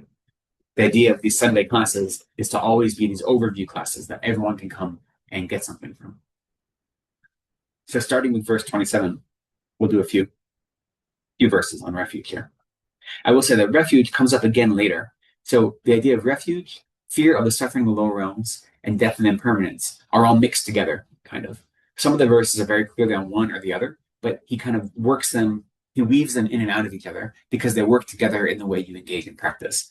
But we'll start with just the ones of refuge before we move on. With folded hands, I beseech the Buddhas and the Bodhisattvas who possess the great compassion and reside in all directions. Throughout beginningless cyclic existence in this life and others, unknowingly I committed transgressions and ordered them to be done by others. Overwhelmed by the deception of ignorance, I rejoiced in what was done. But now, seeing these mistakes from my heart, I confess them to the Buddha. Whatever harmful acts of body, speech, and mind I have done in disturbed mental state toward the three jewels of refuge, my parents, my spiritual masters, and others, and all the grave wrongs done by me, so thoroughly vile and polluted, with an abundance of faults, I openly declare to the guides of the world.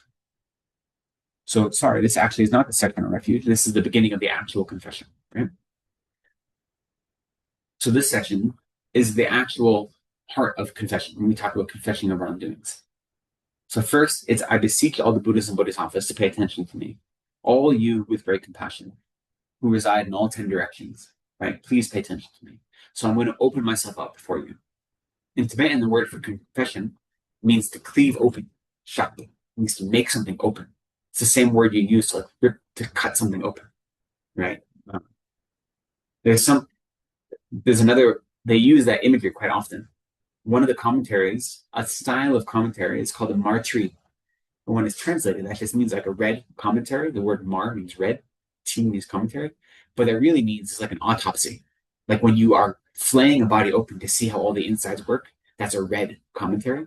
So that imagery, to cleave something open, is what it means to confess something, right? To really open yourself up. And so we open ourselves up in front of the Buddhas and Bodhisattvas. Now, in the next verse, this is what I think is important. Unknowingly, I committed transgressions, and I ordered them to be done by others. Right? This is acknowledging that we are samsara beings, that we make mistakes, that we're not just evil beings doing whatever we want, only trying to serve ourselves. Maybe some of us are, right? Sometimes, once in a while. But that's not what we're confessing. We're confessing the recognition that I have engaged in mistakes over and over again. I have followed the 10 non-virtuous over and over again, not on purpose, but because I didn't realize I was doing it in this life and in past lives. Right? I was overwhelmed by the deception of ignorance, my misunderstanding the nature of reality, not understanding that things don't exist the way they appear to me, not understanding that what I deem happiness is really a type of suffering, or that not understanding that happiness doesn't exist outside of myself, but it exists within myself. Due to that ignorance, I've engaged in actions that have caused harm to myself and others. But it's out of ignorance. That's the important thing in these verses, I think. It's unknowingly I have done all these things in the past. That doesn't mean I'm a bad person. It means that I've made mistakes. The mistakes come from my ignorance. And so therefore, when I recognize those things, that's the first step to not committing them again in the future. And so I see them as mistakes. I have to actually recognize it. And then I confess them to the Buddhas.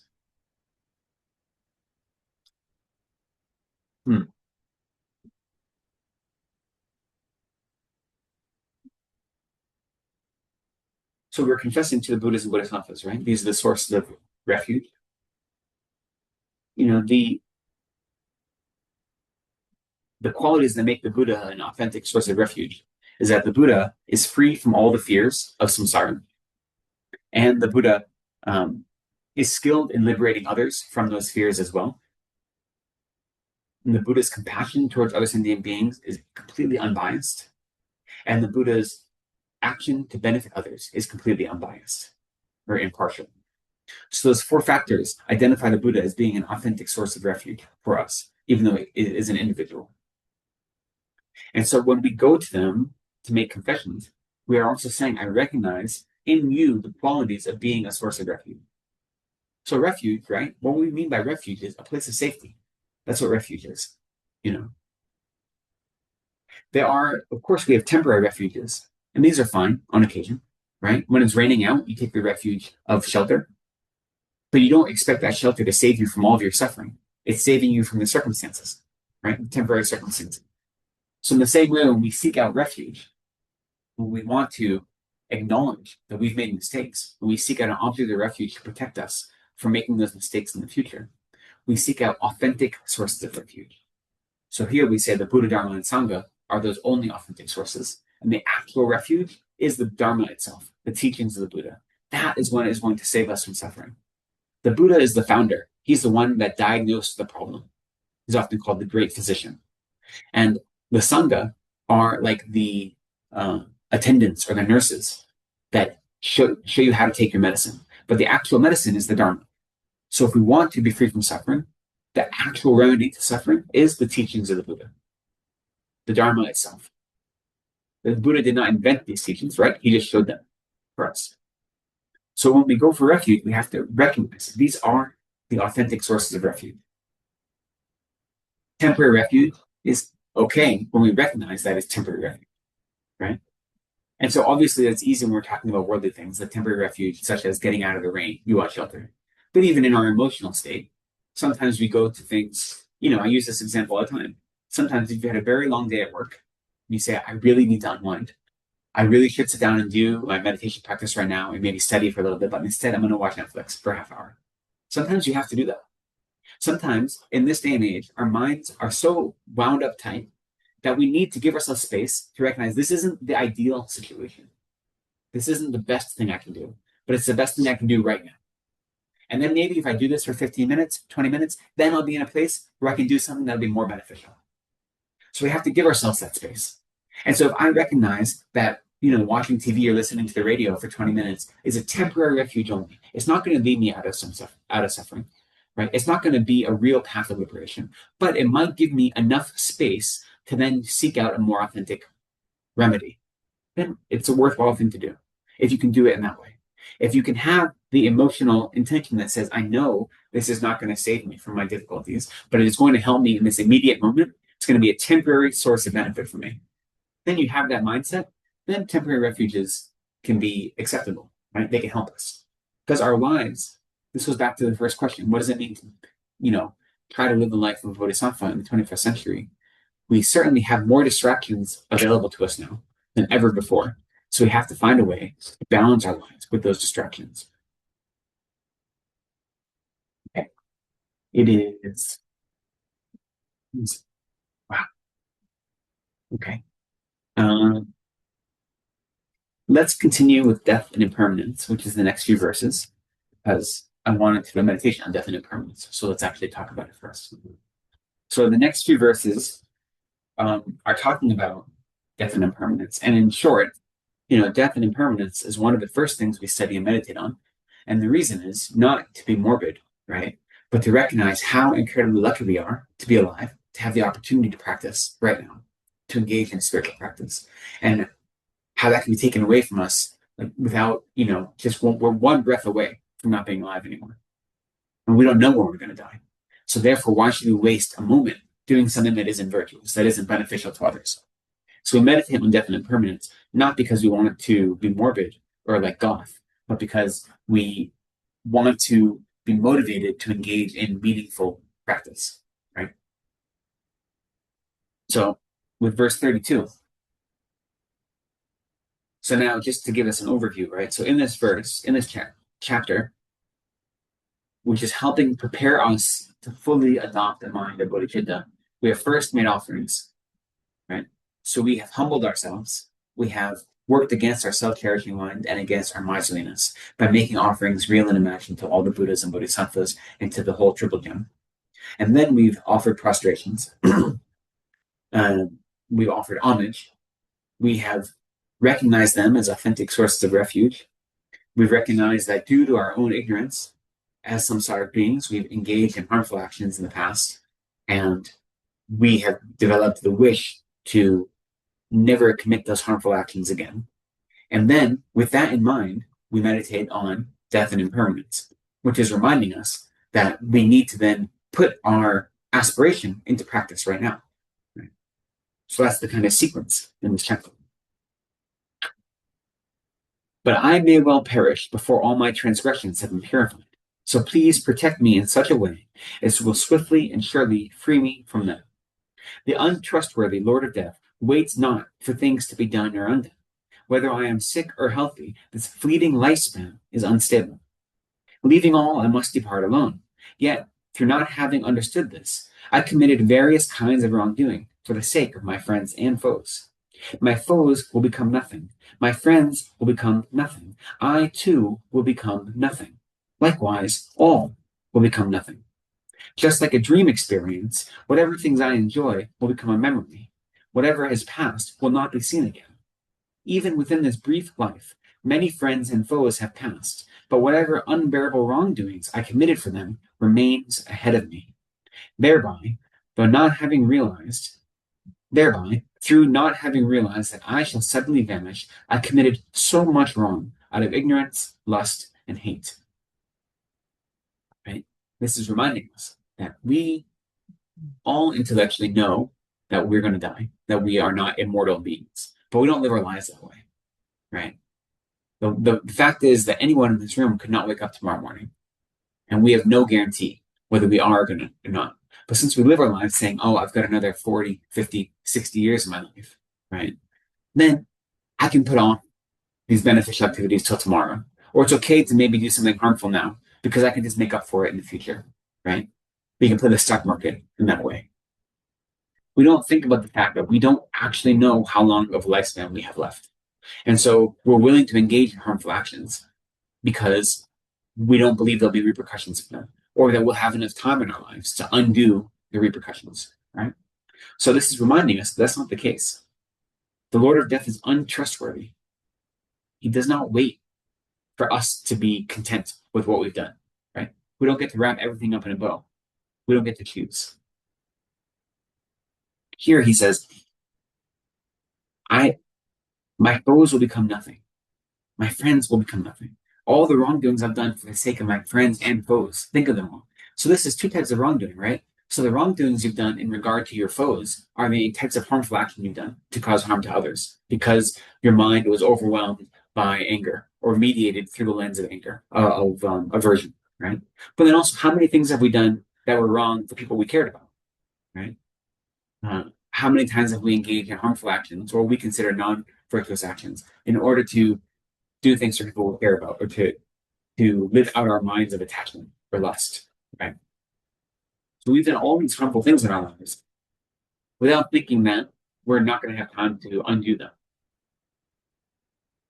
And yet, if we think about the fact that all the things I've done in my past, I've done either with regard to people that I consider my foe, with regard to people that I consider my friends, or with regard to people that are strangers to me, all those people are also going to die. They're not going to exist forever. So these actions I've done were done with the mindset that misunderstands the nature of impermanence. It misunderstands that our relationships are mediated by the three poisons. And so therefore, it doesn't accept, like my lizard brain doesn't accept the fact, or doesn't think about the fact that I'm giving worldly pleasure only, or I'm giving worldly harm only to things that are ultimately impermanent. All my foes will become nothing. So what's the point of engaging in harmful actions toward them? All my friends will become nothing. So what's the point engaging in non-virtue in order to please them? I too will become nothing. So what's the point engaging in harmful actions in any way, shape, or form? Right? Just like a dream, everything I know will be like a memory. So therefore, all I can do is bring my karma with me to my next life, right? When we get to a meditation on death, that will become clear. Remaining neither day nor night, on verse 39. Life is always slipping by and never getting any longer. Why would death not come to one like me? When I am lying in bed, although surrounded by my friends and relatives, the feeling of life being severed will be experienced by me alone, right? So the meditation I hope to do shortly will be on the 9-point death meditation that I'm sure many of us have done before. It's a very common meditation.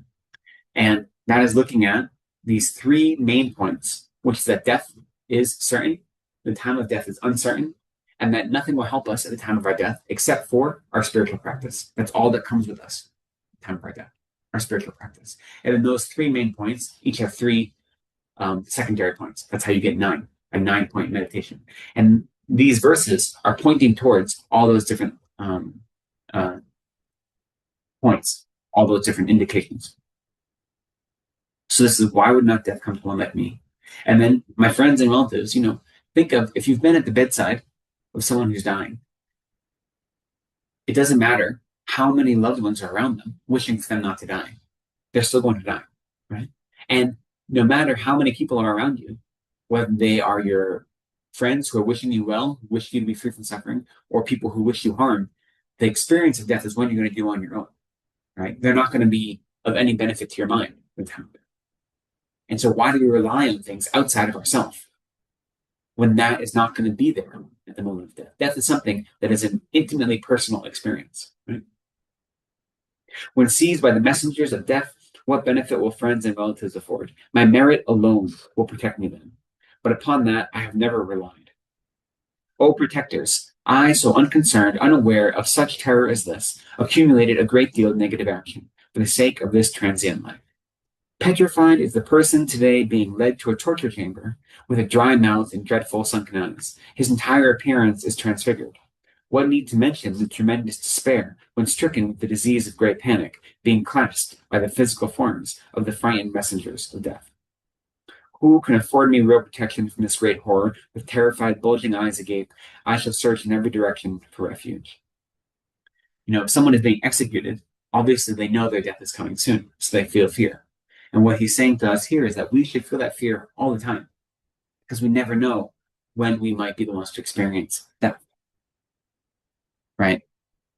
It is due to ignorance of our own mortality that we so willingly engage in non-virtue, even knowing it's non-virtue.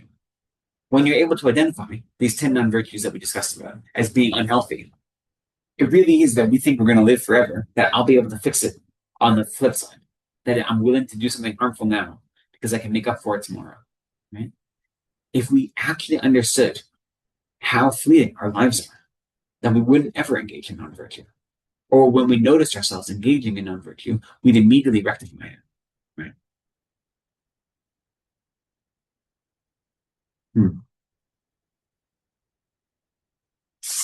How many verses do we have? So, how about, the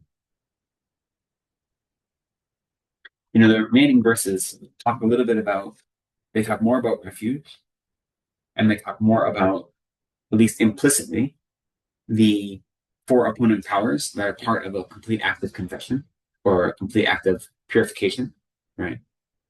But instead of talking about those today, maybe those will be saved for next time. I'd like to take a little bit of time. I know we didn't even take a break today. Let's do a little bit of time to do a meditation and then a little bit of time for Q&A at the end. So let's just take a moment to adjust ourselves into a comfortable position. Whatever that may be. Sitting, if you need to sit in a chair, that's fine. You need to rearrange yourself, whatever is comfortable.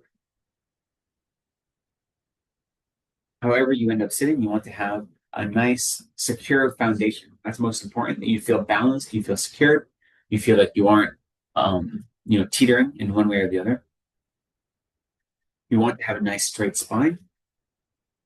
Let your chest be nice and open in that way, so you're not kind of hunched down or you're not kind of puffed up, but just nice, straight, and open.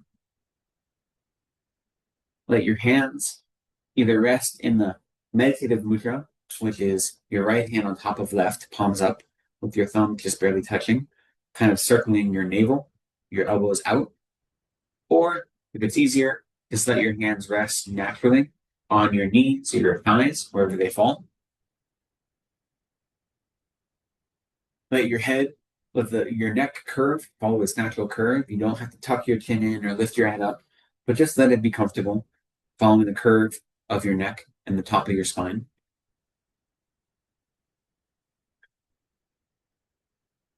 Then allow your jaw to be nice and loose. It'll probably hang open. That's okay. We encourage you to rest the tip of your tongue on your hard palate behind your upper teeth. And if you're able, allow your eyes to stay half open, but not closed all the way, just half open, with your gaze loose and unfocused, maybe a meter or so in front of you. So let's just take a minute to allow our awareness to focus on our breaths, to allow our minds to calm, and to develop a sense of focus. So as you breathe in, you can just allow your awareness to follow your breath. And you can even say to yourself, breathing in, and then breathing out.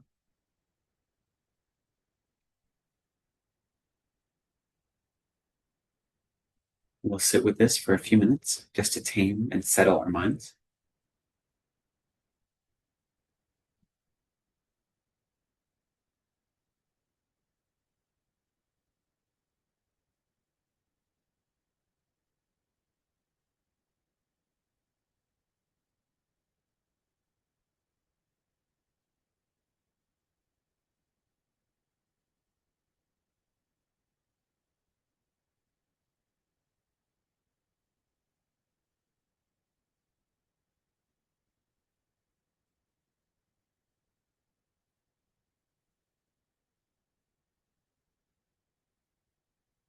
When you notice a distraction, whether it be an external distraction, a sound or a scent or a sight, or an internal distraction, that you've been caught up in a daydream, that your mind has wandered away, just notice it.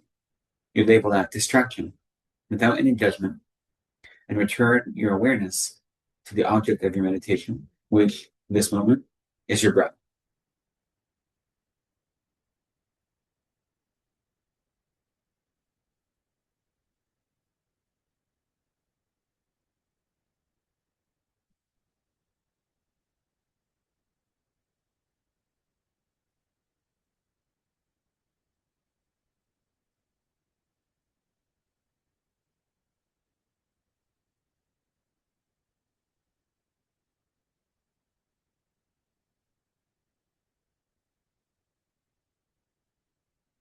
As we engage in this contemplation on death and impermanence, we remind ourselves so that we might be motivated to engage in meaningful practice.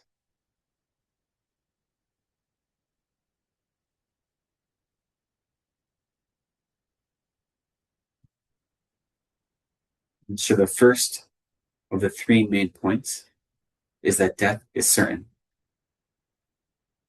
And so first, I want us to reflect on the point that there is no being that we know of that has not died. All beings die. So allow this to be the object of your contemplation. If it helps, as you breathe in, you can say to yourself, there is no being that has not died. And then as you breathe out, you can remind yourself, all beings that have been born have died. In this way, try to become confident in recognizing this.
Next, focus on the idea that my lifespan itself is constantly decreasing. Every moment I'm alive brings me one moment closer to my own death, because my lifespan is constantly decreasing.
And lastly, bring to mind that this body itself is a conditioned thing.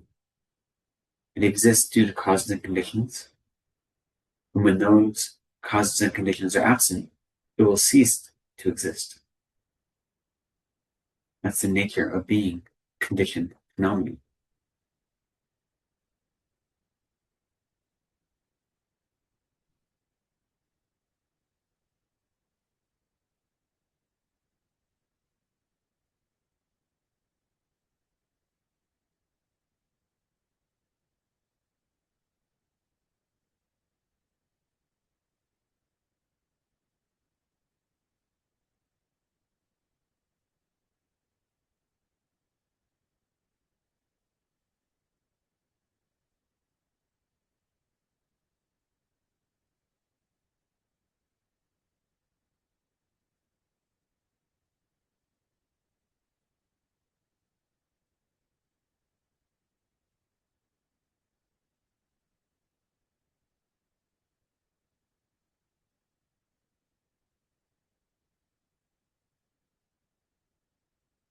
Now, having reflected on these three, that there is no being that hasn't died, that my lifespan is constantly decreasing, that my body itself is conditioned phenomena dependent on causes and conditions, develop a strong certainty that death is certain, and therefore I commit my life to engaging in meaningful practice.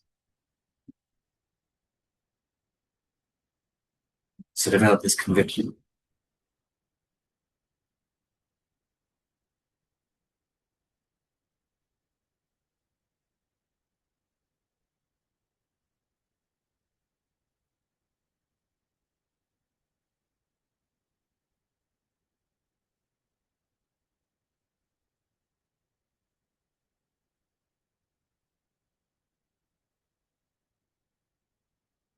That conviction firmly in your mind, think about the fact that although death is certain and definite, the time of death is indefinite. And so the first point to contemplate is that our lifespan, the human lifespan, is uncertain. There are some humans that live to be 100 and some that live less than a day. There is no guarantee the duration of the human lifespan. So contemplate this point.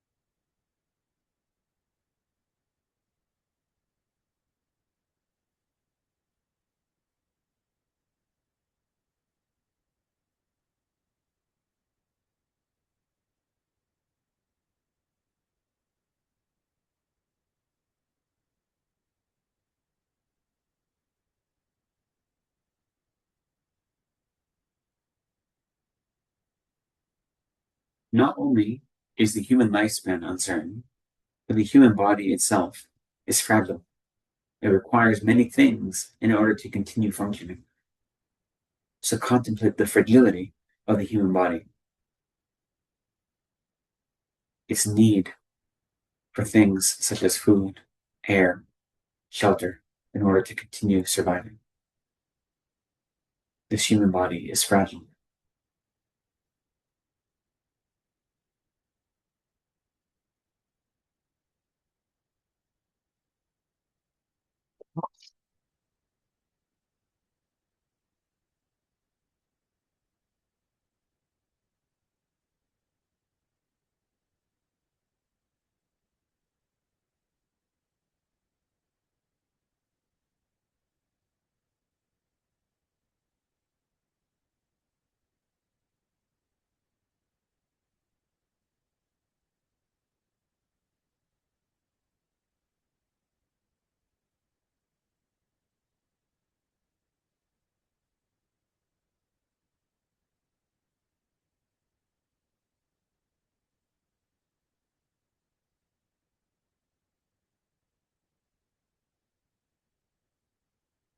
Having developed conviction in the fragility of the human body, lastly, focus on the fact that the circumstances that are conducive to the death of this body abound.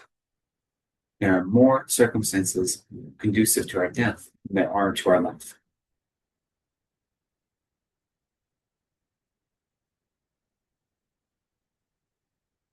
We can hear some of them right out the window. There are circumstances conducive to the death of this body abound. Focus on this as the third point.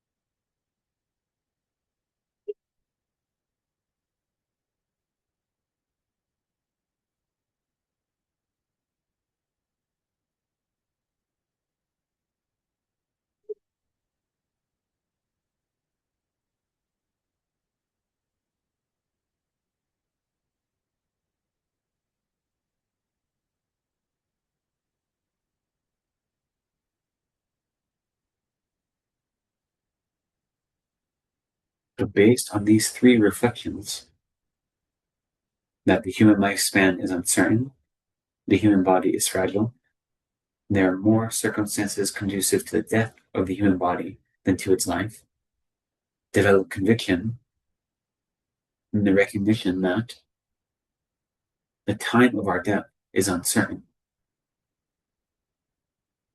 And with this conviction, not only do you commit to leading a life that's meaningful, but to engaging in a meaningful life right now, to engage in meaningful practice right now, because there's no guarantee how long there will be.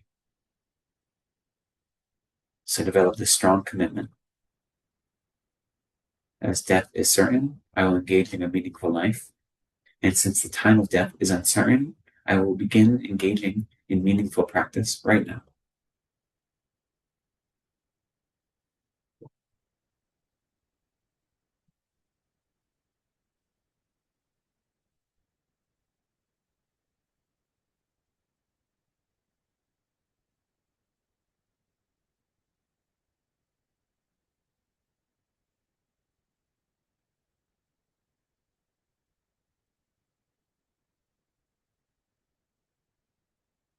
Now, lastly, the last point is to recognize that at the time of our death, there is nothing that will benefit us except for our spiritual practice. So the first thing to contemplate is that at the time of death, our friends and family will not be able to help us. They'll be of no benefit to us.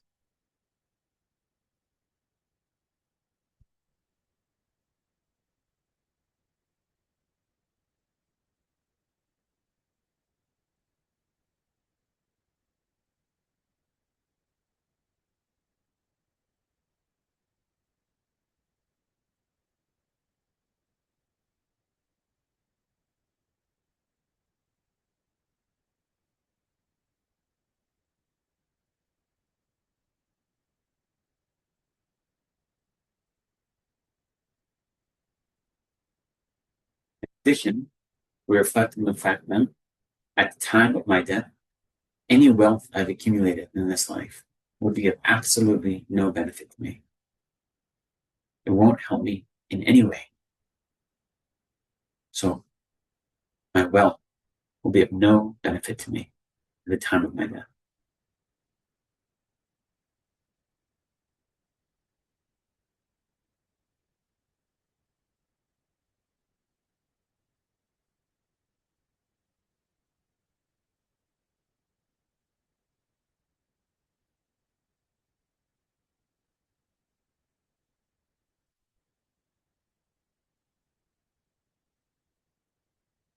Lastly, this body itself will be of no benefit to me at the time of my death.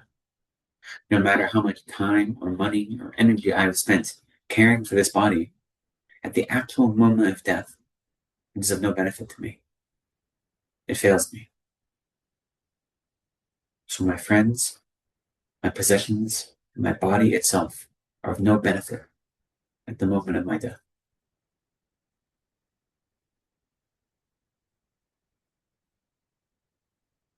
And based on these three, develop the conviction that all that will benefit me at the moment of my death is my spiritual practice.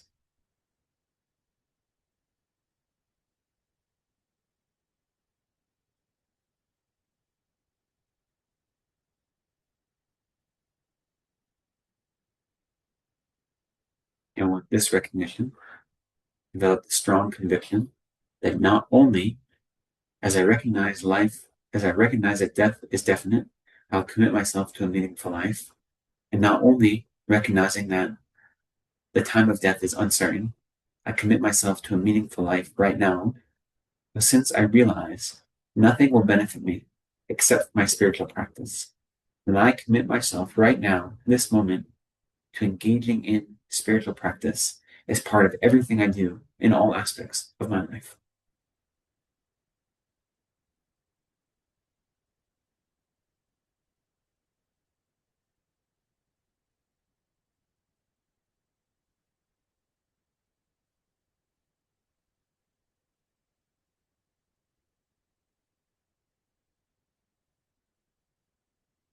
I commit my life from this very moment to leading a life of spiritual practice.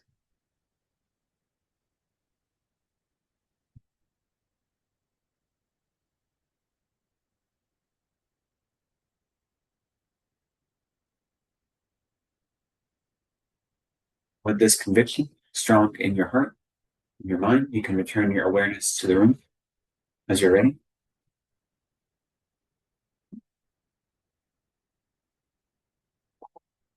Thank you.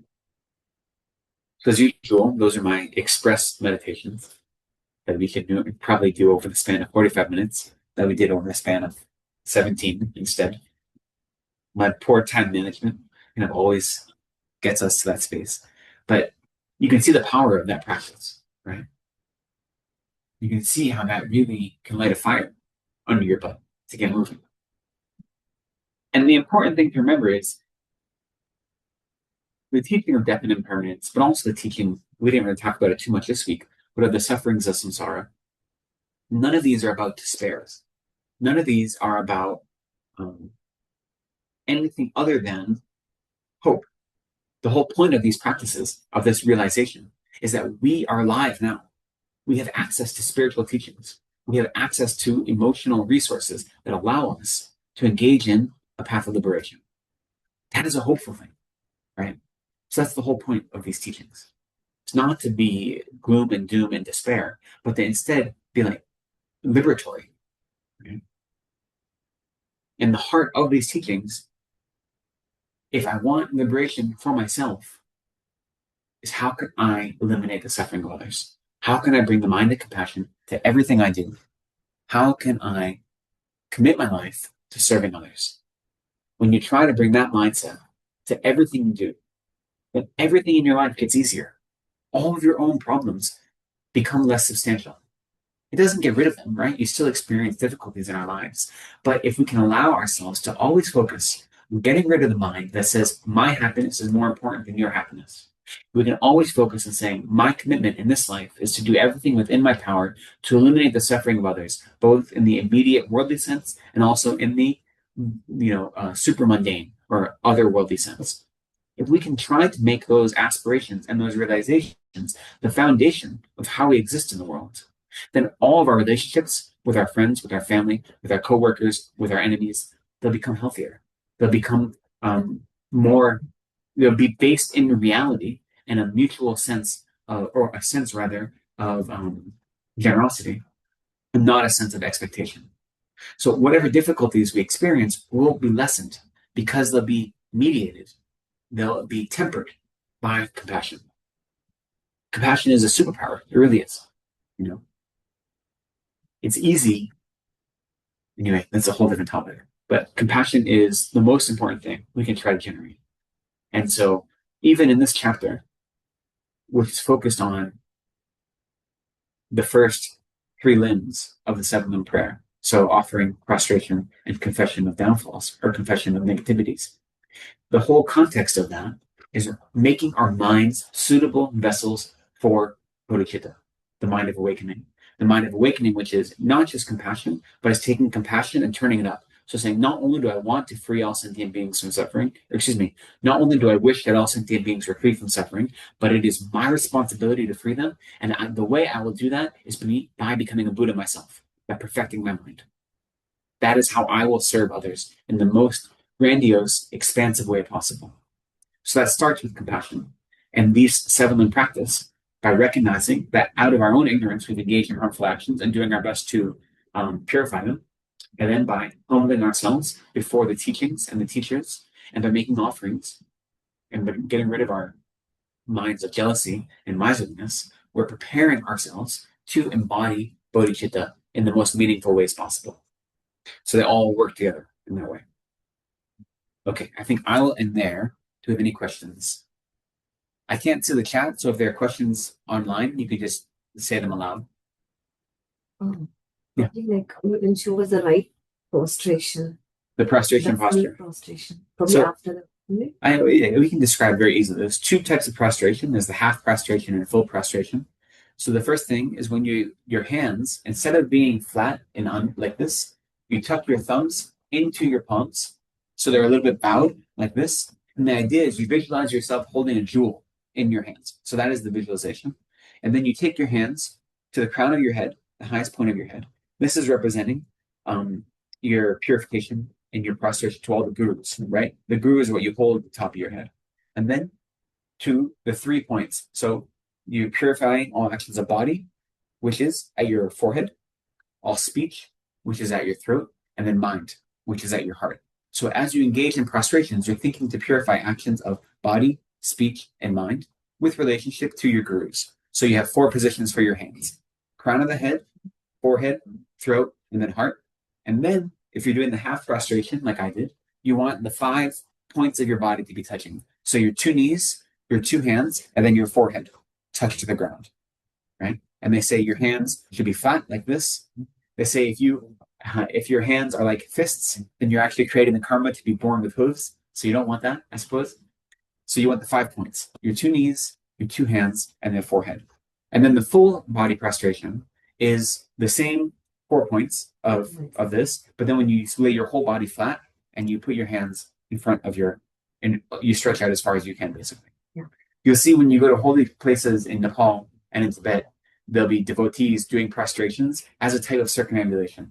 So in general, we say walking clockwise around holy objects is a way to accumulate merit, and people will measure their clockwise circumambulation through a prostration. Yeah. So they'll do hundreds of thousands of prostrations in that way, wearing their clothes to rags. We don't have to do that. We can just do here. So that's the form. And then after the last one, then you do one more time to seal it. You do these 4 things again. So the 4 positions: crown, forehead, throat, and heart, you do before each prostration. And then after you're all done, you do it one more time. And in this prayer book, there's also a mantra you can recite that you use to accompany your prostration that, according to the teaching, will multiply the merit. Om Namo Manjushriya, Namo Sushriya, Namo Uttamashriya Swaha. So that is listed in our prayer that you can use to accompany it. Because that's the form. I've seen some people do prostrations. Now, Kajlama's Rinpoche, at the last couple of years of his life, he obviously, maybe 15 years or so before he showed the aspect of passing away, he showed the aspect of having a stroke, right? So his body was weaker. And that didn't ever stop him from doing prostrations. But when he did prostrations, he would throw his body to the ground. It was really impressive, And part of it maybe because it was easier, but he'd do always full body prostrations, and he would just go like all the way down to the ground. He didn't hurt himself. It wasn't like it wasn't about causing pain, but it was just like all the way down. He was committed to those prostrations, So you see people have different types of intensity with their prostrations. When you're doing, one of the practices we do is to do 100,000 prostrations as a preliminary practice. And so especially if you go to the Mahabodhi Stupa in Bodh Gaya, you'll see people with wooden boards, and they just do prostrations for hours on end. When you're doing 100,000 prostrations, you can't go that hardcore. You have to be a little more, you run out of energy really quick if you're just throwing yourself down. So you have to be a little more mindful, right? So that's the form for prostration.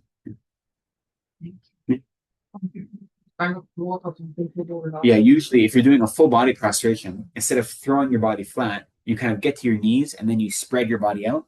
And so you'll often just put a piece of cloth on your hands, because if you're on a wooden board, so you don't stick, so you don't get any burns, abrasion on your skin. Yeah. Anything else? How could I be compassionate to myself when I've done a lot of wrongdoings, whether willing or unwilling? So how can we be compassionate to ourselves having done so many wrong things? So the first thing is to recognize that we are not the sum of our mistakes, right? We are not the sum total of all the things we've done. So having engaged in harmful actions in the past, whether intentionally or unintentionally, does not define who we are as a person. And that's important, especially when we think about this act of confession, that there's no idea of guilt, that I'm a bad person because I've done these harmful things. It's recognizing there's a distinction between the actor and the actions in that way. So first off, that's important. That just because I've done things wrong doesn't mean I'm a bad person. It means I've made mistakes. That's step one. And then we recognize the validity that those mistakes only cause suffering in my life and in others' lives. So by recognizing that, what the benefit of that is, it encourages you to not want to commit those actions in the future, right? But having committed those things, having committed non-virtuous actions, doesn't set you apart. All of us that are living in samsara have engaged in non-virtuous actions. That's why we're in samsara, right? That's what it means to be a samsaric being, that we're trapped due to our own ignorance, due to our own self-grasping mind, that we are committing harmful actions again and again and again. So the first step is to recognize that those actions are not me, that I'm not defined by them, and that I can be free of them. And then from there, what we mean to have compassion to oneself is to actually wish to be free from suffering. That's what it means to have compassion. To develop a mind of renunciation, a mind that says, I don't want to continue cycling in samsara over and over again. Right? And so then you say, well, what does that mean? How do I get free of suffering? How do I get free of samsara? And that is by engaging in virtuous actions. So the negative actions we've done in the past have created the circumstances for us to continue living in samsara now. And if we want to be free from samsara, we acknowledge those, and by acknowledging them, we recognize that they've caused suffering, and that is what motivates us to then not do them in the future, or to do our best to avoid them in the future.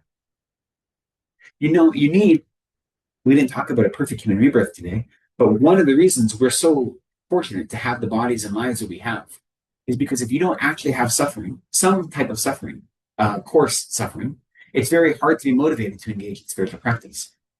There are other types of rebirth that are like we consider different God realms, and they have emotional suffering, but they don't have any physical suffering. And because of that, they spend their whole lives with no interest in engaging in spiritual practice because they don't realize until the moment of their death that there is suffering in their lives. And in the same way, the lower types of rebirth, such as animals and hell beings and so forth, their suffering is so overwhelming that even if they want to be free from it, they don't have any emotional or mental capacity to work in a spiritual life because their suffering is overwhelming now. But as humans, we have a balance of suffering that motivates us to practice, but also freedom that gives us the opportunity and the means, both physical and emotional, that allow us to practice a spiritual life, right? So we're really fortunate to some extent to have these types of suffering, to be able to recognize this suffering comes from my own past actions. So it's not just the experience of suffering, but it's in the intellect to say, where's the suffering coming from? It's from my own past actions. So once you can draw that connection, then naturally you develop a mind of compassion for yourself. It says, I'm suffering now because I acted poorly or I engaged in harmful actions in the past. I don't want to suffer in the future. Therefore, I won't engage in harmful actions now. So by focusing on or recognizing your misdeeds in the past, especially misdeeds with regard to those 10 non-virtues we talked about, you naturally have the instinct to then avoid them in the future. So it comes like that. Does that help? Yeah. I think for me, most important, and this is me growing up in the West with the baggage of Western culture, is that when I'm looking at those misdeeds I've done, I recognize I am not the sum of my mistakes. Like I am not just the embodiment of all the mistakes I've made. Never mind my past lives, but this life as well. I always have the capacity to engage in meaningful action, whether that be in a worldly sense or that be in a spiritual sense. So I'm not just the sum of my mistakes. I can always transcend my mistakes. As long as I'm living, then I have the capacity to do that. Okay. It was 12:30. I think let's quickly do a dedication prayer. Sorry. You're getting up. Sorry. So let's just recognize that by our time together today, we've accumulated some positive karma, some merit, as it's called. And instead of wishing to keep all this merit just for ourselves, we develop the wish that that merit might ripen on others instead. That others might experience the good benefits of our meritorious actions. So may all those who are experiencing physical and emotional distress be freed of that distress. May all those who have died be quickly reborn with a perfect human rebirth and meet a Mahayana virtuous friend.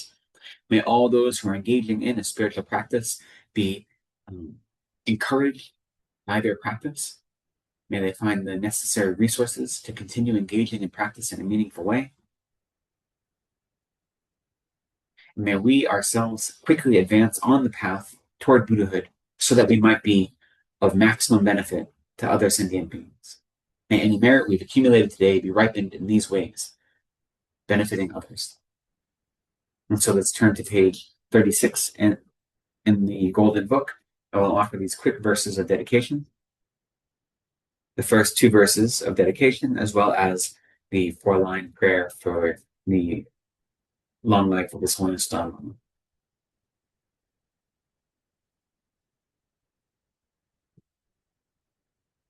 Due to the merits of these virtuous actions, may I quickly attain the state of a Guru Buddha and lead all living beings, without exception, into that enlightened state.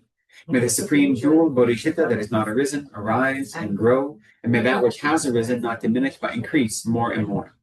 In the land encircled by snow mountains, you are the source of all happiness and good. All-powerful Chenrezig Tenzin Gyatso, please remain until samsara ends. Great. Thank you so much. Thank you, everyone, for joining us today.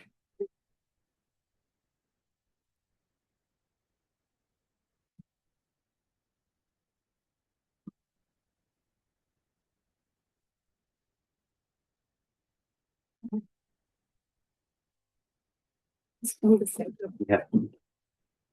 Thank you, everyone.